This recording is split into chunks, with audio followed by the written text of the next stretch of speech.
Most of your favorite rappers will have many allegations in their past, with many of these spanning from their incredibly toxic relationships. Whether it be allegations of abuse, cheating, or constant lies, majority of these end in the male spending a night in jail due to them lashing out at their partner. And in some of these cases, their relationship literally caused their career to end. So here are rap's most toxic relationships.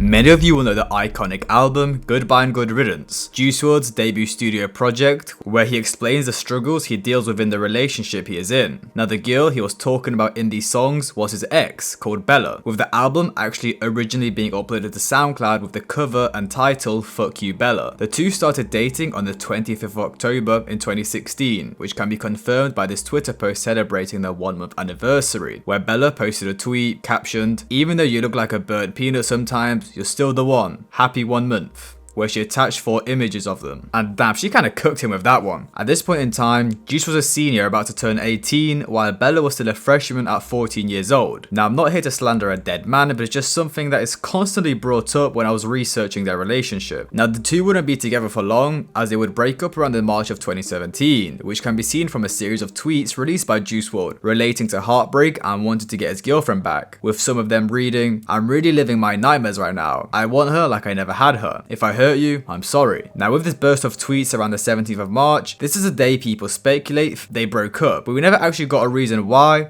A fan on Reddit stated that apparently she cheated on him, but that is not confirmed, and she would actually speak about this later down the line. Something else that happened on the 17th of March was the first Juice WRLD Nick Mirror produced song would be released, called Too Much Cash, which obviously was an important moment in Juice WRLD history, as the two would go on to make legendary songs together. The following day after the song released, on the 18th of March, Juice would perform at his first show, which he would celebrate by posing, holding the $100 bill he earned from the show. He would also reference his first show in the song Fall Back, released in April of 2017, with the lyrics, "Last night I had my first show, it was too rad. Even though I only made 100 in all cash, whole crowd jumping to my music and all that. Rockstar status, baby, that's what you call that." On the 24th of March, Juice would then tweet, "You were supposed to be my Kylie girl," which references their recent breakup and the upcoming trip he and Bella were supposed to take to California, but of course they broke up, so she never went with him. Damn, can Americans fly at 14 by themselves? Anyway, however, Juice still ended up going, which inspired his SoundCloud project Heartbroken in Hollywood, released on the 12th of April in 2017. At first, it was released under the name Bella Broke Me, but was later switched to Heartbroken in Hollywood. This EP featured only 2 songs, Fall Back and Hollywood Dreams. It was seen as a bit unusual that the project only had 2 songs, even though it was released as an EP on SoundCloud. However, fans came up with a theory that it was because Bella was holding him back from his dreams, therefore only needed 2 tracks to tell the story. During this period, Juice WRLD was already a sad emo rapper, as that was the wave back in the day. However, this breakup ultimately left him very depressed, which fortunately for him and for us led to him making some of the greatest music of his generation. After his and Bella's breakup, he would first release the project Juice WRLD 999 on the 15th of June in 2017, the 8-song EP featuring the hit song Lucid Dreams, which of course, as we know, changed his career, appearing on 18 charts for 509 weeks straight, going certified diamond and having 2.5 million streams on Spotify in the current day. After the self-titled EP, he would release Binge Drinking Music and Nothing's Different towards the end of 2017, with the latter project containing another one of Juice WRLD's hit songs, All Girls Are the Same. Now, just over a year after they broke up, on the 23rd of May in 2018, Juice WRLD would release Goodbye and Good Riddance, which was originally supposed to be released as Fuck You Bella. However, I'm guessing after signing to a label and also not wanting to harass his at the time 14-year-old ex-girlfriend publicly, he changed it. But someone on his label, responsible for releasing the project, messed up and posted the album to streaming services as Fuck You Bella, with also the cover also having red large text of the album title and the interludes also being aimed towards Bella. Shortly after this, it would be changed though, and Juice would DM Bella apologizing to her, saying someone forgot to change the preset and it wasn't even his idea. And after the album was released, that was the last time we would hear of Juice and Bella. Well, that was up until he tragically passed away in the December of 2019, where Bella made an Instagram post where she released a gallery of pictures and videos of them, captioned, "There are a million different things I could say right now." Then 6 months after his passing, she would make another post with a fat paragraph explaining how she was saddened by his passing. She would further explain how the two actually had a healthy relationship. She would also clarify the cheating rumors in a comment, as a fan asked, "Why did you guys break up? Were you cheating?" To which she replied with, "If I just said I didn't, then I didn't. Did he ever say I did? No." Which I guess showed the rumors up a about her cheating. Now we really don't know the ins and outs of this relationship like the ones he had later in his life, especially as it was a bit of a just flingy high school relationship. However, from the music he made and the tweets he posted, we can see even though they were together for such a short period of time, their breakup had a detrimental effect on him, which led to him making some insane music, leaving an impact on the world forever.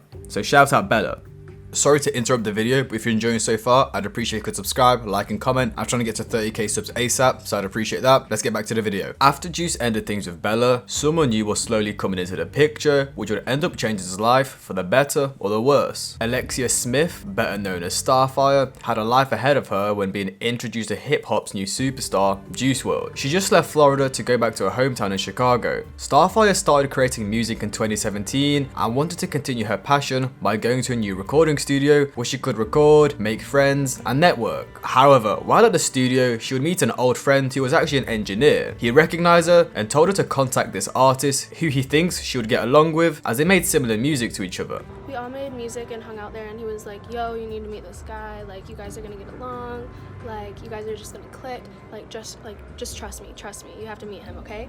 And so I listened. At first, she doubted even texting him, as she thought he wouldn't want to work with her, or he may not even respond at all. However, she then saw Juice show up on her Insta timeline, in which she took as a sign to message him, and to her surprise he would reply. They would both go back and forth, quickly forming a strong bond. They clicked so well that she decided to meet him in LA just 2 days after messaging him. Once meeting in LA, they would officially get together almost immediately because everything was aligning for the two. Star said they both quickly fell in love, and Star was seemingly a good influence on the Chicago rapper. There have been numerous songs towards a relationship, one of the songs literally being titled Starfire, where Juice is saying, "And for you, I will fly through the hell, through the flames, always, always love you always." And Starfire, you set my heart on fire, 420 blaze. However, even though the two's relationship was going well, there would also be many situations behind the scenes where they had many dark incidents. As the two would eventually break up sometime in the summer of 2018, which was just supposedly due to toxicity in the relationship, well, shortly after they broke up, everything about their relationship would start coming out into the public. In an interview with Benny Blanco in late 2018, Juice would expose something he did while in the relationship with Starfire.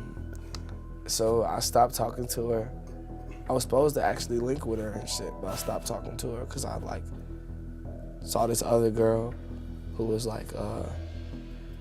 real beautiful. So I was like, nah, fuck this. I'm gonna vibe with this type shit, right? And wow, all this was going on when I was with my ex. She's gonna find out I cheated. Nothing has to. Oh no, I want this to come out. Okay. It's all in the past. It's all in the past. I'm happily in a relationship now, a loyal one. Now in that clip, Juice stated that he cheated on Starfire as he met a new girl who actually was Lotti, who I will talk about later on. Due to this video clip from Juice WRLD, Star would release a now deleted video titled "The Ugly Reality of My Last Relationship," where she exposed their dark past. And so his excuse for cheating on me is that I treated him bad and that I said mean things to him. Basically, I'm debunking that excuse, so now he's left with no excuses at all except the fact that he's an asshole. One of the first bumps in their relationship, which Star talks about, was when Bella, Juice's freshman ex-girlfriend, would get in contact with her, where Star confronted her as Bella was supposedly asking Juice for free concert tickets. Now Juice would tell Star beforehand that she's just a 17-year-old girl he dated in high school, but things simply didn't go well between the two. But after Star messaged Bella, she learned that when they dated, allegedly Bella was 14 and Juice was turning 18. And I'm just saying allegedly because I don't want to get into trouble, but if you compare both their dates of birth, that was their ages while the two were together. After Starfire found out Juice was dating a 14-year-old, this is what she had to say. So yeah, I did tell him that I hated him. I told him that I thought he was a bad person, you know, because I don't stand behind these 18, 19, 20-year-old men fucking on 13, 14, and 15-year-old girls. That's crazy. There's such a big, difference, in your head with maturity, with your innocence level, with things that you're exposed to. And, in my opinion, that's just really fucked up, and I don't stand behind that at all. Starfire found about this months deep into their relationship, and to say the least, she was mortified. She felt like she didn't even know who Juice was. I was already dating him at this point. We were months into a relationship, and I was freaking out because I was like, okay, do I not even know my boyfriend?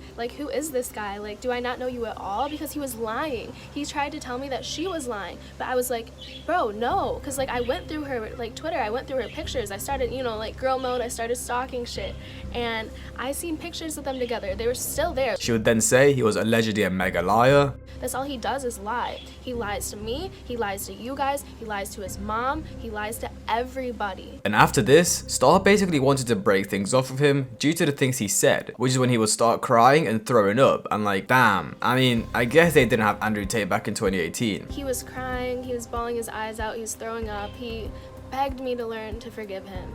He begged me not to leave. So I said okay, and that I'd stay, because I loved him, you know? So now they're months in this relationship, they had a small bump, but Juice apologized, Star forgave him, and it seems like everything was fine. Well, that wouldn't be the case. Then, a couple weeks later, I still didn't trust him, because things just seemed sus. Like, he just seemed sketchy at this point. I didn't trust him. And so he started making songs about how I couldn't learn to forgive him. He was trying to flip the script, turn the tables, make it my fault, right? That's manipulative as fuck. That's another red flag that I didn't pick up on.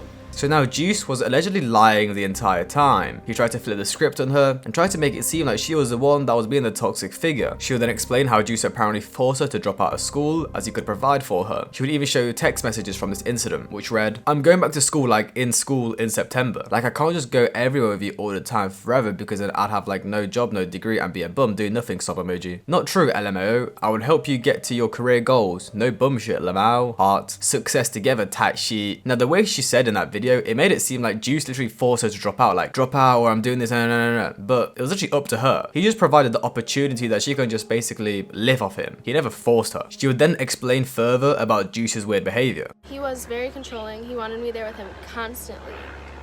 Every show, every flight, every meeting, every car ride, every studio session, everything. Over time, he also had me give up my apartment because he said we were gonna get a house together.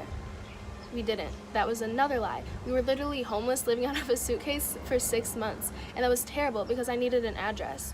I have BPD. I have borderline personality disorder. It's like kind of like bipolar, like depression. And the lifestyle we were living was making me very sick. Like I needed medication or therapy because like it was giving me anxiety and it was making me very depressed. And since I wasn't working or in school or had a home, it made me feel worthless and it made me feel like I was living off of somebody else's, and that is not what I wanted to do. I'm a very independent person and I wanted to be put into a position where I could make my own money and do my own thing, and that's just like not what was going on at all. Now I'm not exactly sure what she meant by took her apartment, but apparently he promised to get them a house, which I don't think was a lie because him and Lotti later down the line did end up getting a house together. Anyways, him and Starfire, they were together while he was blowing up, meaning he was traveling around the globe, performing, recording, and meeting new people. He wasn't going to settle down in some apartment while he was blowing up. In this next segment, she would then explain how apparently Juice was giving her sweets, which she then got addicted to. After a while, I started to not really care because he started giving me these that I never did before that I ended up addicted to. And so I was just high, you know, all the time, not really giving a fuck, just kind of like floating along. But to be honest, deep down, I was like really depressed and I really needed help. And I told him this, like I started literally having suicidal thoughts, and I told him this, like I was scared of what was going on in my head. He didn't give a fuck. He didn't care. Now I'm not really sure what to think of this. Yeah, Juice apparently gave her sweets and some substances, but again, I doubt he was forcing these down her throat. She had the choice of taking them. And then as well, she tried to blame the addiction on him. I mean, it was probably a bad choice from her to become so reliant on someone who was a sweet addict himself. The dude probably didn't know what was going on half the time, apart from the fact he needs to perform and record music. He could barely take care of himself, let alone another person. Star would then expose Juice for basically stealing her money and making more promises that he wouldn't keep. I also didn't have a job. I don't know if I mentioned that earlier or not, but I didn't have a job. Jared made me quit. I was following him everywhere. But then he was using my money still. And it's like, why are you comfortable spending my money when I don't have a source of income? Like, he didn't have a debit card, he didn't have a phone, he didn't have a car, he didn't have a house, he didn't have shit. So I would have to put my debit card down at the hotels, right? And then I would check my card and all of a sudden it'd be -500, -500, -500, -500. And there were smoking fees from the hotel. I told him, I sent him screenshots, I told Bibby, I told these people, and they didn't do anything. He still has not paid me back to this day. In a total, he owes me probably about $10,000. Like right before we broke up, he made me leave all of my clothes at his mom's house because he said that he'd buy me new ones. Guess what? Another lie. He didn't. I ended up having to spend some of my own money to pay for that shit. I wasn't even using him for money. I was very comfortable bringing a suitcase to LA and having my own clothes here. But he was like, no, don't bring a suitcase. Like, I'll buy this shit for you. Like, don't bring it. Like, that way we can get through the airport faster, whatever. So, and I didn't want to argue. So I was like, okay, whatever. Like, I'll leave it. Cool. Now this was definitely weird from Juice, and I can't think of a reason why he would do this. I'm pretty sure around this time he signed a fat deal with Grade A and was also blowing up. He had more than enough money. What do you mean he didn't have a phone or a debit debit card. Either she's lying, or I'm guessing maybe because he was touring and traveling so much, he just didn't bring his card with him, as it would have been too much of a hassle to keep around. Now, if you think what Starfire has said so far is bad, well, just wait, because it gets worse. At this point, we were already fighting all the time. Shit was bad. But then guess what? It got worse. We started getting physical with each other, and it was both ways. I admit it, and it opened up the door to something that could have potentially been very scary. I would like to make it clear right now that he never beat me. He never put a fist to my body, but he has definitely picked me off the ground, slamming me into the wall and squeezing me so tight that I had bruises all over my arms, little fingerprints. He's shoved me into a bathtub where I hit my head on the wall. When we were fighting on the tour bus, it was to the point that his friends had to pull him off of me, and I ended up with a bruise and cuts on my leg that were so bad that I had a scar on my leg for months. That bruise was there, honestly, for probably 4 weeks. I remember at the VMAs, his manager came up to me and he was like, "What happened to you?" And I was like, fuck, I didn't even notice. I was so used to it at this point. So I put makeup all over it. Honestly, I shouldn't have even gone. Now, as I stated previously in the video, I'm not here to slander a dead man, and you should be taking everything she says with a grain of salt, as there is no evidence, it's just word of mouth. However, she states that his friends and manager saw this as well, so I doubt it's not true. After this, Starfire would start wrapping things up by explaining their breakup. Fast forward to when we actually broke up. I broke up with him twice. The last time I did, he ran out and got a tattoo for me on his neck. I'm pretty sure there's a video of it. He was with Trippy in the studio, it might be on YouTube or something. And then we were physically fighting, and he just started crying, holding on to me, and I promised him, I was like, "Babe, I'll be right here," because he was gonna go to a show, and I was staying back to get my hair done, and I was like, "I'll be right here when you get back, I promise." He made me wait in LA for 2 weeks, telling me he was coming back, and he never came back. I was literally left with nothing.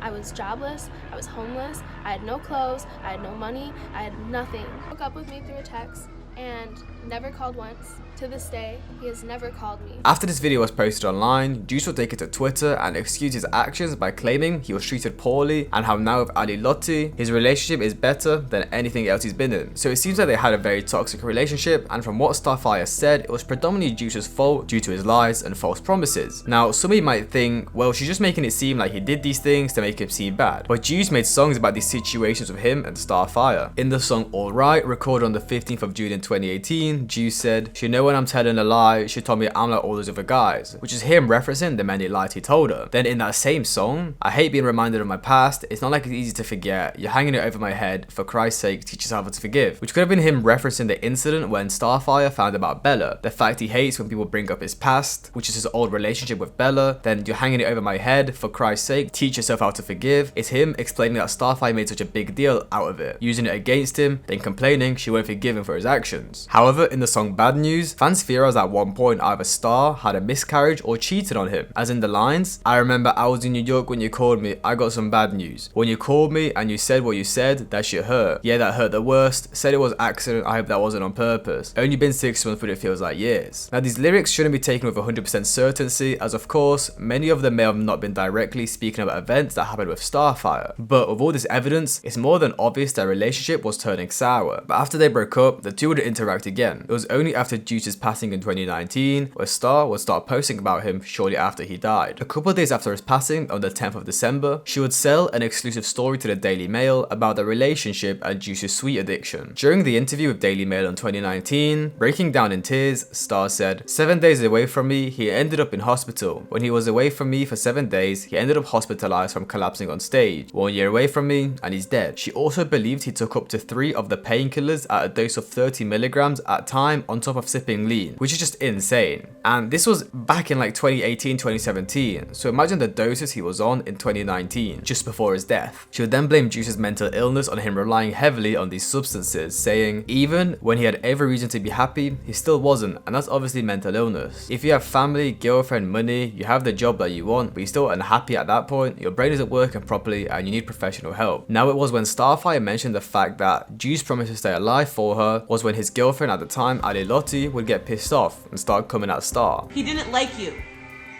You literally ruined him. When I met him, you brought him so low, he didn't even know what to do with himself. the things he confessed to me and told me about you and about him and about the relationship and about everything. And this, you have to understand, me and Jared were friends for at least a year before we ever even saw, met, hooked up with each other. I have plenty of text messages. He used to come to me crying about the stupid shit. As we can see, Star's and Juice's relationship went downhill, and Starfire continues to make it worse after he died. There were many allegations in this relationship, and it's hard to see what bits were actually true. But luckily for Juice, after Starfire, he met his fiancée, Ali Lotti. Now, while Juice WRLD was alive, the two seemed like hip-hop's Romeo and Juliet, and like the sad boy Juice WRLD we all know, finally changed his ways and seemed happy. But unfortunately for him, it seemed like he didn't know who his fiancée actually was. So this poses the question, who actually was Ali Lotti? Well, firstly, it seemed like she just wanted the attention of any rapper she could get her hands on. She used to hook up with Smoke Perp during his peak in 2017, shared her affection for Offset and Trippie Redd on Twitter as well. Before she met Juice, she even recorded herself listening to All Girls Are the Same on the radio, saying she needs to stop listening to the radio, she needs to stop fucking rappers and make her own lyrics to the song, saying, "You've got a small dick." And this is why I can't listen to the fucking radio. I need to stop fucking rappers. You have a small dick. So that gives us some perspective of the kind of person she was in the past. Country friend from Alabama was the one who showed me Jared, and I remember him playing me 2 songs, and then we went back to this house, and it was like a couple of us there, and they were like, "Yeah, no, listen to Lucid Dreams." I remember sitting there in this guy's house, like watching this video, and I'm like, whoever the fuck this kid, like I couldn't even make out his face or who he was, right? I was like, I don't know who the fuck this kid is. Now, as she just stated, that this is the first time she has ever heard of Juice WRLD, where she explains how she loved his music, which is very contradicting to the video I just showed you previously, where she was hating on it. So I saw his music video, and I was like, I'm gonna play this shit. I don't care what studio I'm in, who I'm around, like I'm playing this shit. I was working at the club. I made them play like this. I was like, this shit is so fire. Like, you know, this is gonna be huge. And then I remember messaging him, and I had messaged him, and I was like, hey, I don't know, because when I did, he had like barely any, he had like, I wouldn't let anyone add, I didn't like social media, you know what I mean? So I remember being on his social media, I'm like, you have no followers, like for people that I would normally like be like, is this your song? I thought it was like a fan page, but it was actually, he was just that new that like no one knew him yet. And I'm like, I remember being like, I don't know if this is your like real page, but like whoever the fuck this Juice WRLD person is fucking fire. Like this music is like, keep it up. Like don't fucking stop. This shit's so good. So as Ali just explained, she first ever heard of Juice WRLD as she liked his music before he blew up. So she contacted him on Instagram and they started going back and forth. A couple months down the line, the two would form a very close bond, especially over their mental health. And just would talk to each other here and there. And then as time went on, he would go ahead and talk to me more about what he was doing when it came down. Like he's like, I'm upset, and I'm like, okay, what's up? You know what I mean? You're not used to guys like, hitting you with shit like that? Yeah, no. Bro, you're just having a panic attack. Like, sit down. Like, he's like, what do you mean a panic attack? Like, no one knew around him what he was going through. I have anxiety. I have things like that. Like, a lot of mental, when it comes down to that mental health. But I'm very aware of it. So I make sure that I have things that I would need for that. Eventually, they would meet up, and once they met up, Ali said Juice basically kidnapped her, as once she met up with him, he didn't want her to leave. Jared literally, he kidnapped me, is the only way we could say it. Like, I don't own anything from my house except for my dogs. Like, he wasn't trying to have you leave. He was just like, I want your presence. No, he did not let me leave. Right. Like, I couldn't go get underwear from my old house. I didn't know. He bought me brand new everything. I didn't leave. Because then we were on a next tour. I had to go to Tokyo with him, or he wasn't going to go and do the tour in Tokyo. After all this playing about, Juice wanted to make things official, which is when one day in a hotel with Ali, he wrote her a note. Do you like me? Circle yes or no. If you like me, still be here when I get back upstairs, and if you don't, I'm sorry, you're pretty, bye. He slid it under her door, and guess what? She didn't leave. Shortly after, they would move out to Juice's $6 million mansion in LA, and got her 2 dogs flown out to the house, where the two would settle. Now on social media, they seemed happy, healthy, selfie, got tattoos in memory of each other, and at one point even got engaged. However, behind the cameras it was awful. The two would be both drowning themselves in sweets and substances, leading to many mental health issues, and Ali having 3 miscarriages, with one of them being after he died. Now, many fans tried to blame Ali for basically taking advantage of Jared, as he was 19 and she was 25 when they got together, and she also has a history of dating rappers. But I don't think that was the case. Personally, from when he was alive, you could see that they genuinely loved each other. It was none of this hoe stuff. Fans also tried to blame her for feeding him these sweets and substances. They even made compilations on YouTube of times she was supposedly a bad influence on him. But again, they were both addicts, and at one time, Ali literally left Juice as he wouldn't stop abusing these substances, where he had to stop using and plead her to come back. So Ali definitely wasn't the issue. I mean, Ali got them to regularly attend doctors before he died and had blood work sessions booked 2 weeks after his death. Ali even explained how Juice WRLD desperately wanted to have a child. Was going to the doctors like for a couple months. I didn't let him. He wanted to have a kid literally. You need to wait. You need to if you could take care of dogs before you get me fucking pregnant, because I'm 26. I've been waiting. I'm good. I'm good. Unless you show me you're going to be the best dad in the world, I don't want... Go ahead, go in there. I don't want to have a kid. Now look, while Juice was alive, they were happy without a doubt, but unfortunately after Juice's tragic passing in the December of 2019, it seemed like Lotti didn't care to hold down Juice WRLD's legacy. She would firstly turn to a bit of a psycho, going on Instagram Live multiple times, creating the conspiracy theory that Juice WRLD's death wasn't caused by an overdose. I'm mad because literally I'm like, oh, blah, blah, blah, you guys think he died from a drug overdose. You're wrong! You're wrong! Literally, you're wrong! So suck a dick, okay? Suck a dick. There's a lot of shit y'all don't know that I fucking grieve through myself while I let y'all grieve and talk mad shit on me.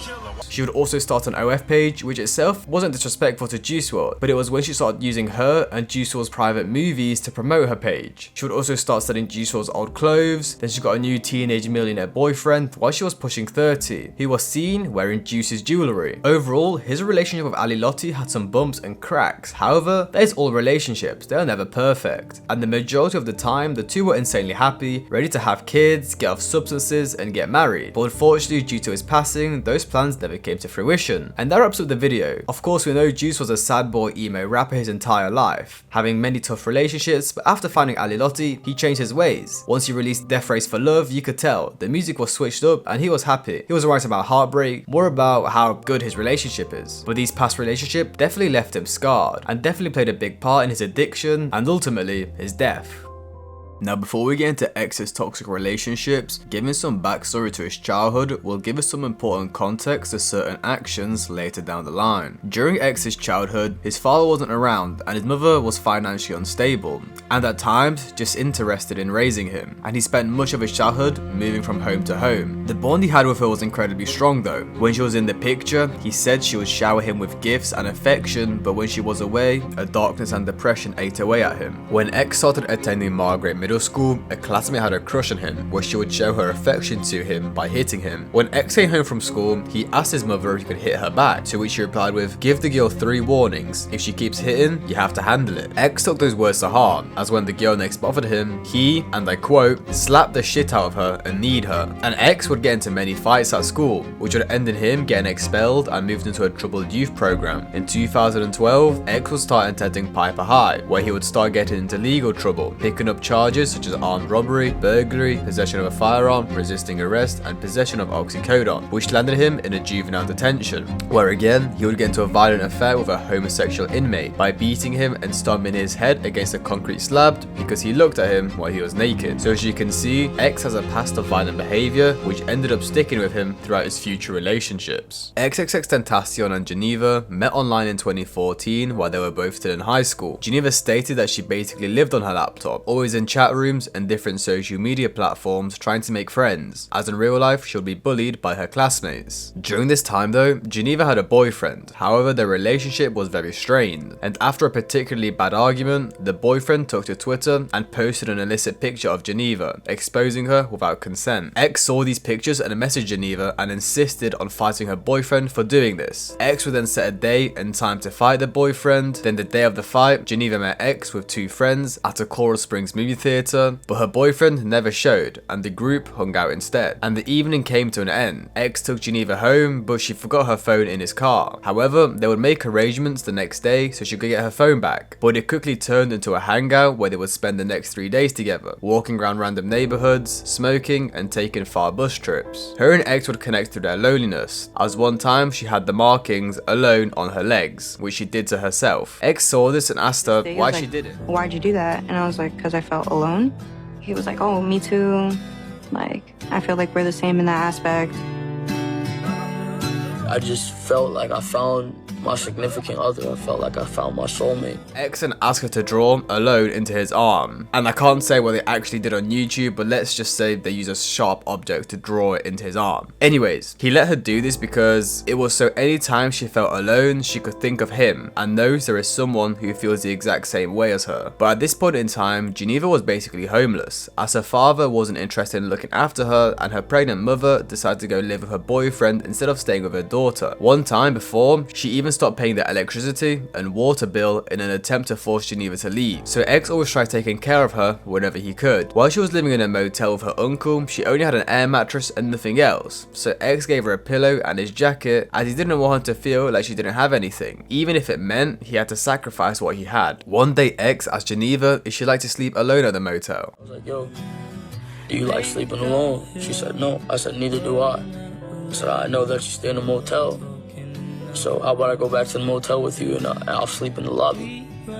She said, are you serious? But Geneva eventually found out X had a girlfriend at the time, so she distanced herself from him, and they wouldn't see each other again for 18 months. The next time the two would meet would be at X's Oakland Park show in the May of 2016. At the show, the two instantly locked eyes, where X would walk up to her, grab her by the neck, look into her eyes, and then walk away. Now I don't know whether that was on some player shit or some warning of what would happen later on. X would then invite Geneva to the after party at the North Miami home of X's manager, Bruno Dickems. At the party, they would get to talking, where on the spot, X offered Geneva to move in with him, and even though she had a boyfriend at the time, things weren't so good in their relationship, so the next morning, she packed her stuff and moved in with X, who didn't have his own house at the time, so the two lived at his manager's Bruno house. However, things went bad very quickly. About 2 weeks after she moved in, Geneva would be admiring a male friend's grill on his Snapchat story, which X noticed, so he grabbed her iPhone 6S, smashed it against the floor, and struck her across the face. He later fixed the phone, but Geneva was stunned. I got slapped for no reason, she says, and he kept acting like everything was cool. Later that day, X hit her again. She said, I was really lightheaded because the slap was so hard. It was one of those slaps where you hear ringing. After she got hit, she sat in a daze. X told her to wait and then left the room. He would return with a barbecue fork and a wire barbecue brush and said, which one do you want me to use? For, you know, which I can't say on YouTube again. She chose the fork, to which X would then start dragging it against her thigh, where Geneva passed out. She said in her statement that as this was happening, she thought to herself, I cannot let this happen to me. This right here cannot happen to me. After this, Geneva wanted to leave, but she felt scared to bring the subject up to X, as when she would talk, he told her she sounded stupid. During this time, X would be becoming more and more popular. Just a month before, he had a No Jumper interview, and his single Look At Me was starting to pick up on SoundCloud, overall making X a relatively popular artist in Florida. X would move to Orlando in late June, where Geneva went with him, and you might be wondering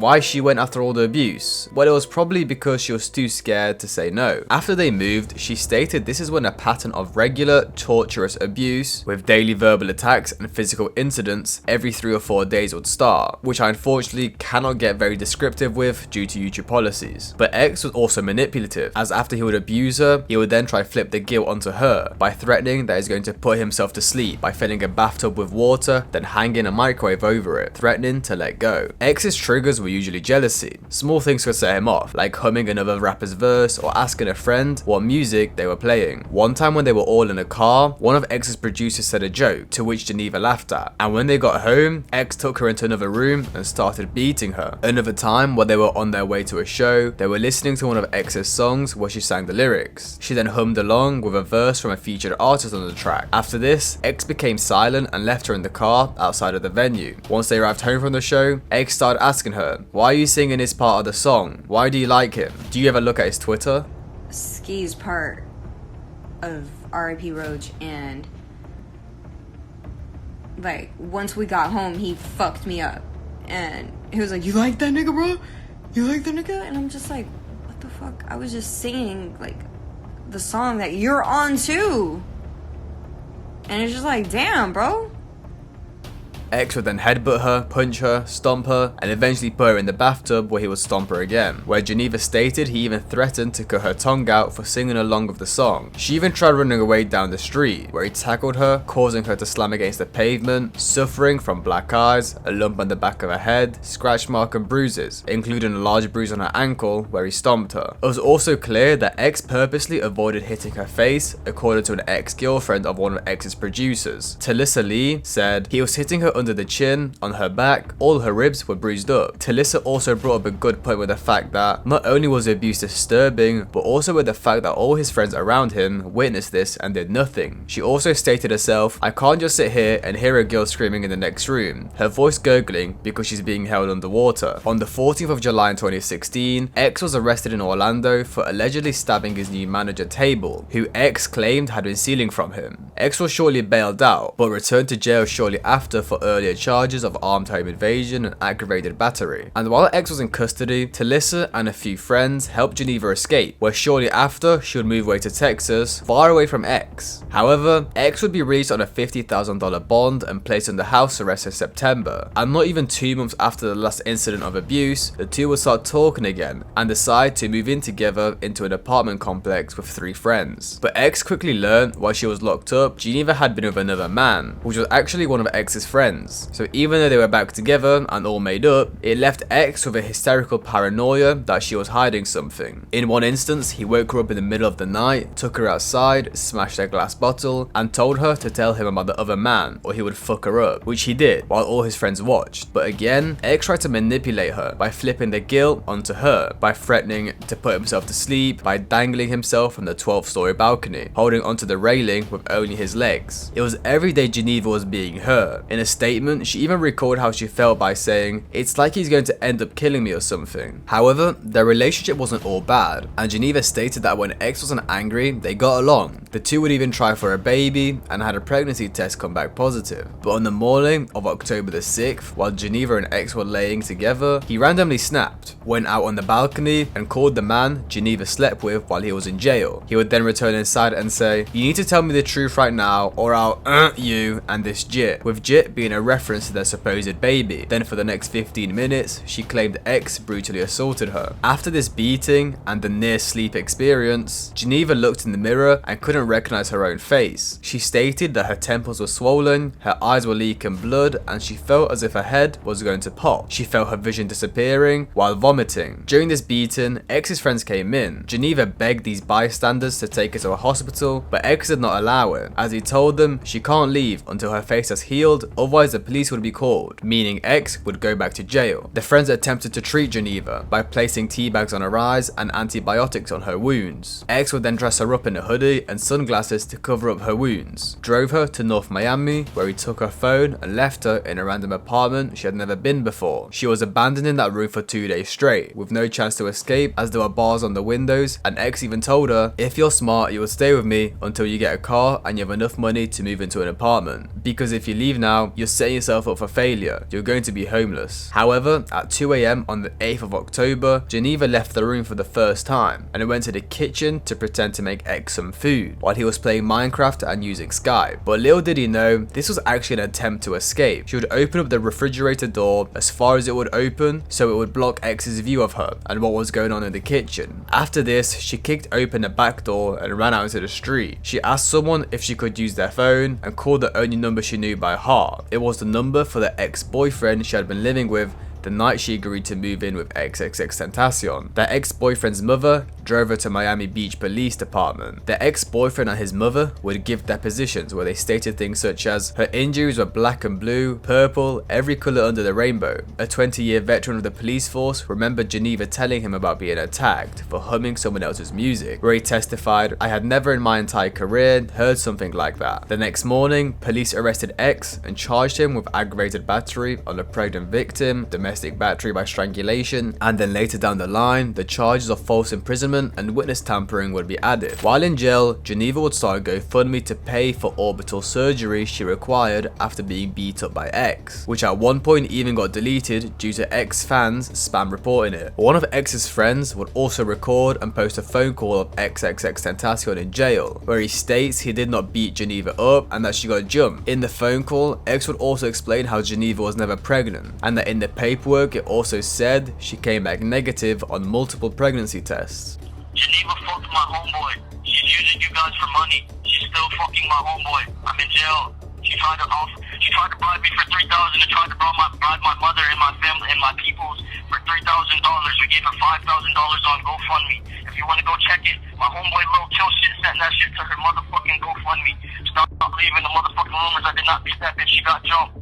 Bye. And by the way, for all you dumb fuck ass niggas that thought this stupid bitch was pregnant, I got the paperwork signifying that she wasn't pregnant. So when I get out, I'm fucking all y'all. But while in jail, X would be setting up plans. He made hundreds of phone calls to friends, witnesses, and Geneva in an attempt to get the case dropped. He first called his friend, Chris, and explained him the plan. He needs to get in contact with the victim of the home robbery he committed in 2015, Che Thomas, and offer him money to sign papers to drop the charges, as after these charges would be dropped, he would be able to be released on bond. Get Shay to drop the charges. Offer him 10 bands, bro. You need to get on that now, bro, because you can get him to drop it. All you gotta do is get him to go to the public defender's office. Did Geneva drop the charges yet?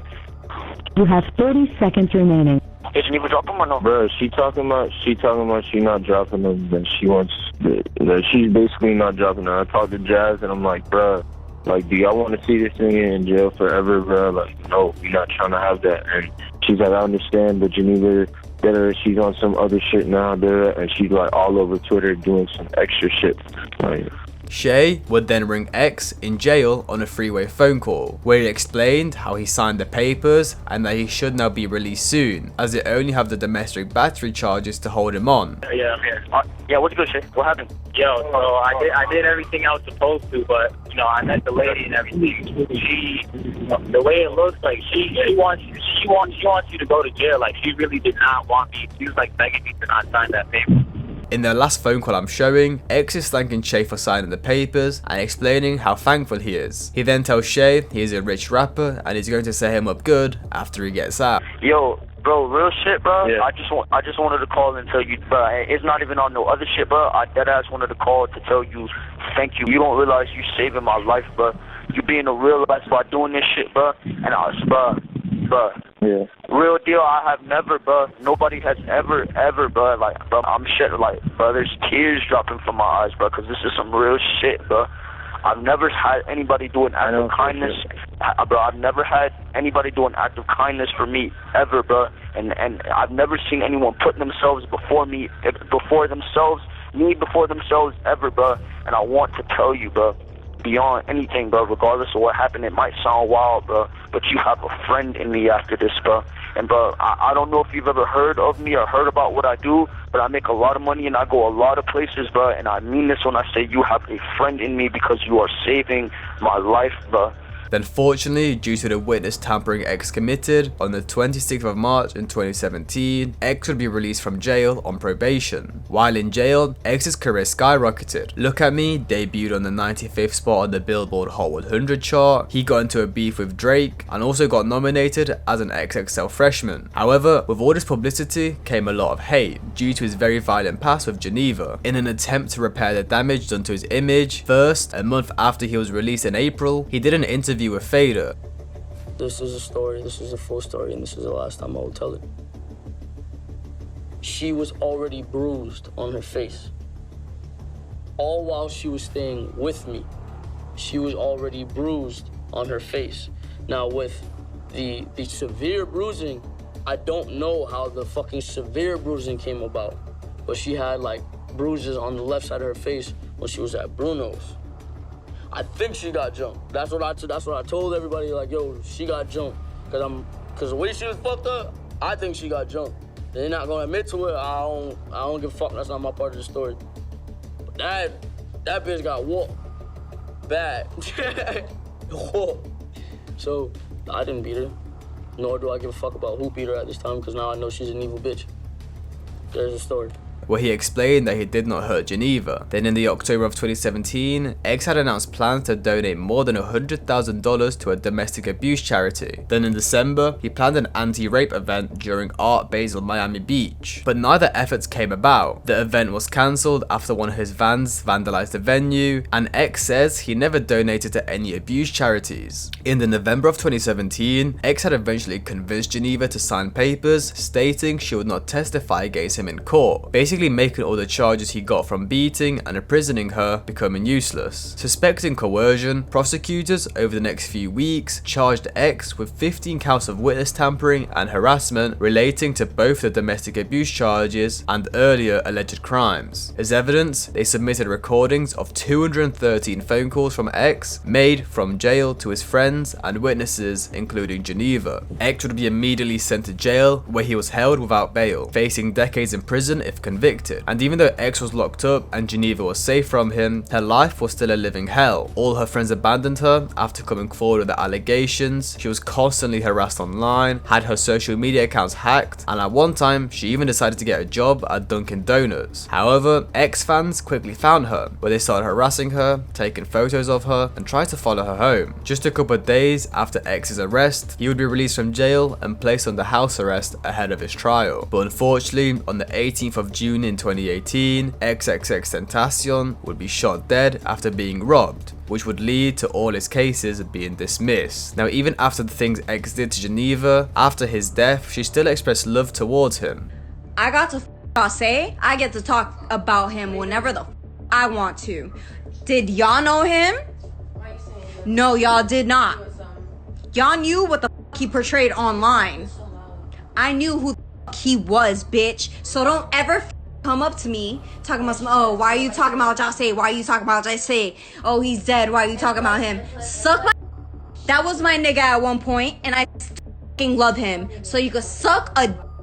So in the end, even though they had an awfully dark relationship, it seemed like they still had immense love for each other. So should X be forgiven for his actions, or should more big artists be prosecuted for their crimes? And ultimately, should we separate the art from the artist? Another disturbing affair X would get into with another female would be Jocelyn Flores. X would first get into contact with a 16-year-old Instagram model, Jocelyn Flores, on the 2nd of May in 2017. The two spoke over DMs, which would escalate into FaceTime calls, and eventually one day, X offered to fly her out. On the call, X spoke to Jocelyn's mother and asked for permission to buy her a ticket, which she said yes to. However, before we get into what happened, I want to give some information about Jocelyn's past. And truthfully, her entire life was filled with trauma. At the age of 4, her father died from a chronic illness he couldn't afford to treat. Not long after, she would be touched as a minor by an adult family member, with these two events leaving Jocelyn with a dark outlook on life. My head is just messed up, she would one day tell authorities. The doctors can't do anything for me. At the age of just 12 years old, she has been hospitalized 4 times for taking sweets, drawing on her wrists, drinking bleach from the bottle, or once, all 3. As she got older, her depression intensified. Jocelyn began seeing a therapist who encouraged her family to let her try new things. They gave her permission to try makeup, go to concerts, and even try medical marijuana. Then eventually, when Jocelyn proposed flying to South Florida to visit an up-and-coming SoundCloud rapper XXXTentacion, her mother agreed. But it wasn't a choice exactly. Jocelyn had announced that she was going, with permission or not. Her and her family thought it would be a nice trip to take her mind off things, as on Christmas Day a couple months back she was hospitalized, so Florida would be a nice weekend away to have some time to relax. Now, romantic purposes. Around this time, X had plans to launch his clothing brand Revenge. However,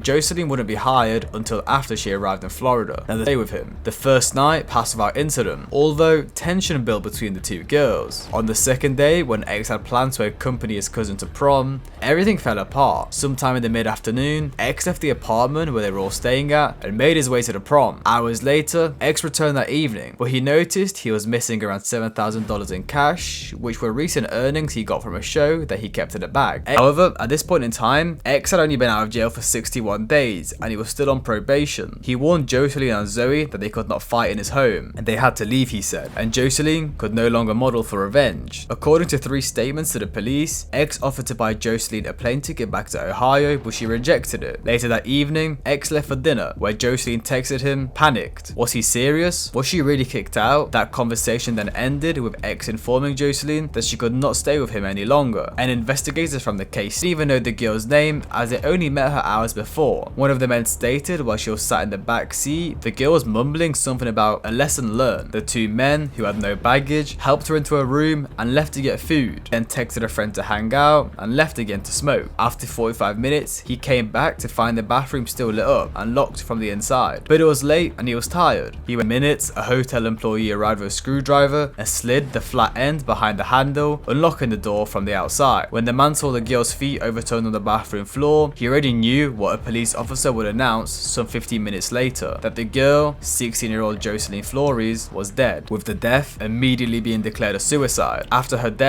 Jocelyn's family supposedly attempted to contact X many times, but couldn't get in touch. However, just a couple of days after her death, X would go on Instagram Live to speak on her passing.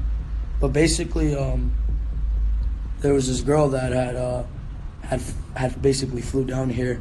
Well, I flew her down here to model pretty much, and great girl, beautiful girl, wonderful personality, showed no signs of depression whatsoever. And basically, she flew down here. She, in a way unexplained, she herself when she came down here, and I mean, it was a devastating situation to deal with.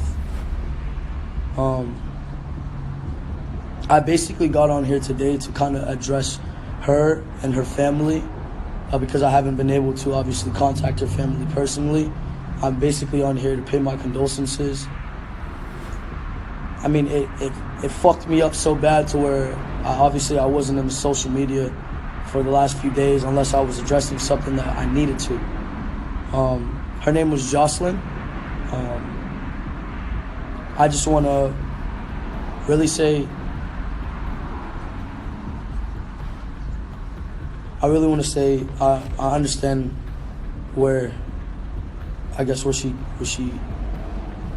I'm at a loss of words for the situation, in all honesty. I just really want to, it's hard to kind of even remotely have words for the situation. It's hard to come from exactly what obviously she came from, to be battling with suicide for so long and be battling with depression for so long, and then to kind of feel like a step away from it and see it happen right next to you and feel useless. You know, I felt powerless. And this live stream would be the only time Jocelyn's family would get to hear him speak about her. A couple months later, in the August of that year, X would drop the song Jocelyn Flores in memory of the 16-year-old. Her family would be pretty upset at this, as X was yet to reach out to them and thought it would have been nice if he asked permission to use her name as the song title. Now, many fans have created rumors about what caused Jocelyn to do what she did, and what seems to be a reasonable conclusion is that she was probably so upset that she got fired over something that she never did, and she couldn't take the pressure of having to go all the way back home and tell her family that she lost a job, which took her over the edge. He still ended up having a relationship with a woman called Genesis, who would end up birthing his son, Gekume, 7 months after X's passing. In 2017, a girl under the name Nay Devine would come out on Instagram Live accusing NBA YoungBoy of assaulting her at a show backstage in California. I was in the venue watching 21 Savage perform. I was standing next to Genia. Genia like points upstairs, like go upstairs, like YoungBoy from upstairs, like he wants you. So I go upstairs. YoungBoy drags me by my hair. He drags me by my hair in front of everybody. He drags me by my hair and like dragging me into this room, and I'm like, let go of my hair, like let go of my hair, like what the fuck are you doing? So I'm embarrassed. This just dragged me by my hair in front of everybody. So I cry and I run to the bus. YoungBoy would then go to see her in the tour bus and said to her that what he did was because apparently she slept with someone from 21 Savage's crew. What they done said is that I got flipped by 21 Savage's friend. During this live, the girl would also accuse YoungBoy of hitting his girl Geneva, and that she only stays with him because he is a rich rapper that can buy her anything. No, she didn't get beat up by me. I'm talking about when her got exposed, he whooped the out of her. He beat the out of Geneva. The only reason why Geneva is with him is because he can buy her anything. Finally, to end off the live, she would then say that she would be pressing charges against YoungBoy, which wasn't too great for him as he was already out on a suspended sentence. So to summarize things up, this girl, Nay, was going around with YoungBoy and his crew until one day she supposedly slept with someone from 21 Savage's crew, which YoungBoy didn't like, so he beat her up, which of course is an awful thing to do. However, it is just her words against his, so we cannot take these allegations too seriously. However, these accusations bring us on to the next toxic relationship from NBA YoungBoy with Geneva. I met Control on Twitter. From the first day we saw each other, we was like this. We were together all the time, like all the time. The two met when YoungBoy just got out of jail, and to say the least, the two were very reckless and stupid. This can be seen from a video around the same time the previous assault allegation came out from the previous Instagram live, where YoungBoy was laying with Geneva whilst his other baby mother was sat in front of them, watching them make out and even have YoungBoy shout stuff at her while she just sat there taking it all in. Look at this hoe. Man, come on. She You hoe. She's a real hoe. You're a real hoe. Look how big her fucking head. No, look how big her forehead is. Okay, look how big. Just look at her fucking forehead. Okay, look at your fucking head. Look at you. Now look, when Geneva saw this happening, she should have been like, damn, if he's doing this to another girl, one day he's going to end up doing it to me. But of course, she didn't, and the two would stay together and become a very popular couple online, especially at this point in time, YoungBoy was blowing up and had just released his 7th solo mixtape, AI YoungBoy, debuting at the 14th spot on the Billboard 200 albums chart. Well, unfortunately for Geneva, in the January of 2018, she would be spotted by YoungBoy fans who recognized her sleeping on the couch in a hotel lobby. They would take pictures of her sleeping in the hotel lobby and caption it, NBA YoungBoy girlfriend, laughing emoji. Now of course this was embarrassing for her. As you know, it seemed like YoungBoy didn't want to see her or couldn't be bothered to get her a room. But also with the fact that apparently she was sleeping down there because he was plowing groupies in his hotel room. However, no one actually knows if that's true. Now Geneva would then come out with a video responding to it all, telling fans it's not what it seems like. Honestly, it's not what y'all making it into. It's not as bad as y'all making it seem. Okay, I'm not in the room. Okay, I'm good. Maybe I just didn't need to go to sleep tonight. Shit, I don't know. Fuck. However, she would post on an Instagram story, been treated so wrong, I'll never love again, giving us contradicting statements. And YoungBoy himself would see the situation blowing out of proportion on social media, so he would make a response video saying it was nothing to do with him. She just didn't want to sleep in the hotel room with him. Bitch, y'all posting all that stupid ass shit. Bitch, that ain't even me. I only got Instagram and Twitter. Man, stop speaking on me and my girl. Like, bitch, y'all really worried about the wrong fucking thing. She slept in the lobby because she ain't want to sleep with me. The fuck? Yo, come on, man. Get off a nigga dick, man. Broke ass nigga, man. Tell them bitches stop playing with me, man. All that fucking capping. Bitch, tell them you got a bed. Fuck wrong with you, man. Slept in the lobby because she ain't want to sleep with me, dumbass hoe. And it seemed like he also wanted to make it up to her, as the next day he would take her on an enormous shopping spree. And again, as much as they seemed happy, it was silly for Geneva to stay with YoungBoy, and everyone could see that. Fans on social media were telling her, why are you letting yourself get treated like this?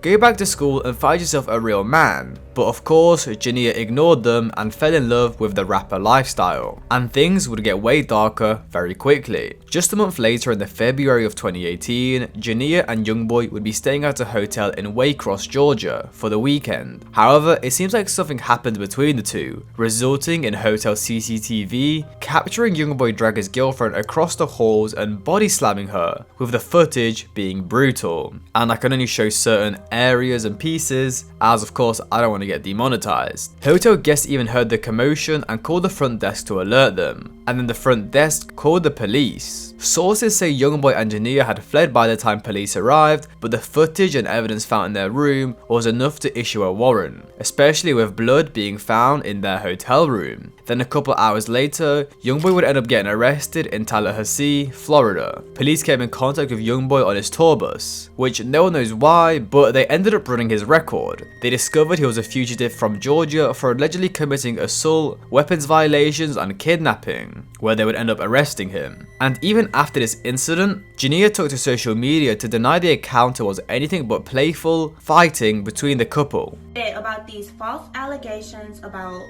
what went on with me and Control. First of all, in the hallway, we were playing, it's us playing. What's the difference between this video of us playing and the video in the airport of us playing? When I had that red jacket on, and as soon as we saw people watching us playing, we waved. We wave and smile. That's how we play. She would say, I was pulling him. That's just us. That's just the way we play. Kidnapped? F no. Has he ever put his hands on me? F no. We 18. What do y'all expect? We good. I promise you that. You'll think I would say somewhere I was getting abused? F no. We good. Trust me. So even with everything that's gone down, including making her sleep in a hotel lobby, then physically assaulting her, it seems like she still wanted to be with him. Whether that was she was okay with him doing this to her, or she was genuinely delusional. I mean, just a couple weeks before this incident, the two would get tattoos of each other's names, so I guess they were really locked in. Now with this case, a year later in 2019, prosecutors would end up dropping their kidnapping and assault charges so YoungBoy would get away free. But after this incident, it seemed like things weren't great between the two, and they ended up breaking up midway through 2018, which was supposedly as the court said that the two are not allowed to communicate or see each other while the case was ongoing. Then in the August of 2018, YoungBoy would deny ever hurting the girl and would also announce him and Geneva have a baby on the way. Yeah, Geneva been pregnant from when the first incident happened and I went to jail. See, I never physically punched my girl. I never physically slapped my girl, you hear me? But you know they gon' bill it for who I am. And when they ban us from around each other, you know we couldn't speak no more. But at the same time, you know when everything back right, you know what it is. You know it's tatted on me 4 times, you hear me? I got a face right here. It's tatted on me 4 times. So if they look at me, they know what it is. Once the charges drop though, hey, the bitch I'm with now, she gotta go, and she know that. She's sitting right here. She gotta go. Hey, you know you gotta go, huh? Oh shit. Oh shit. And to round off their complicated relationship in late 2018, on the song Can't Be Saved, he would announce he has herpes. Soon after the release of that song, Geneva would then hop on live herself and announce to the world she has it too. The same thing that's in his blood, it's the same thing that's in my blood. Now whilst YoungBoy and Geneva were on a short break, he would start playing about with the new rising social media star, Bhad Bhabie, and things would get pretty heated. It would all begin when the two would make Instagram posts about each other. YoungBoy would post an image of them together with the caption, "When you with me, you ain't got nothing to worry about." Then Bhad Bhabie would post a similar picture with the caption, "I know we got one thing in common, we both want dough." Where YoungBoy commented, "When I first met you, to be real, I had to stare you down." Now at first, many of you will think this is just normal innocent relationship. However, many fans and blogs started attacking YoungBoy after a video of him and Bhad Bhabie was leaked, where they were caught laying in bed together. Now of course the man in the video had a big emoji over his face, but with the tattoo above his eyebrow and the scar on his forehead, it was clear who it was. Now the reason people were turning against him was because the significant age difference between the two, as at the time YoungBoy was 18 and Bhad Bhabie was 15, a year under the age of consent in 31 states and 2 to 3 years under in 19 other states. However, in an interview with No Jumper in the July of 2018, she would come out and speak about the relationship. She would first express how much YoungBoy means to her and how he was her first love. No bitch that he talked to after he got out of jail ever gave a fuck about him like I did.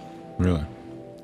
Period. She would then go on to tell us how stupid he was. Well, he's so stupid. He's so fucking retarded.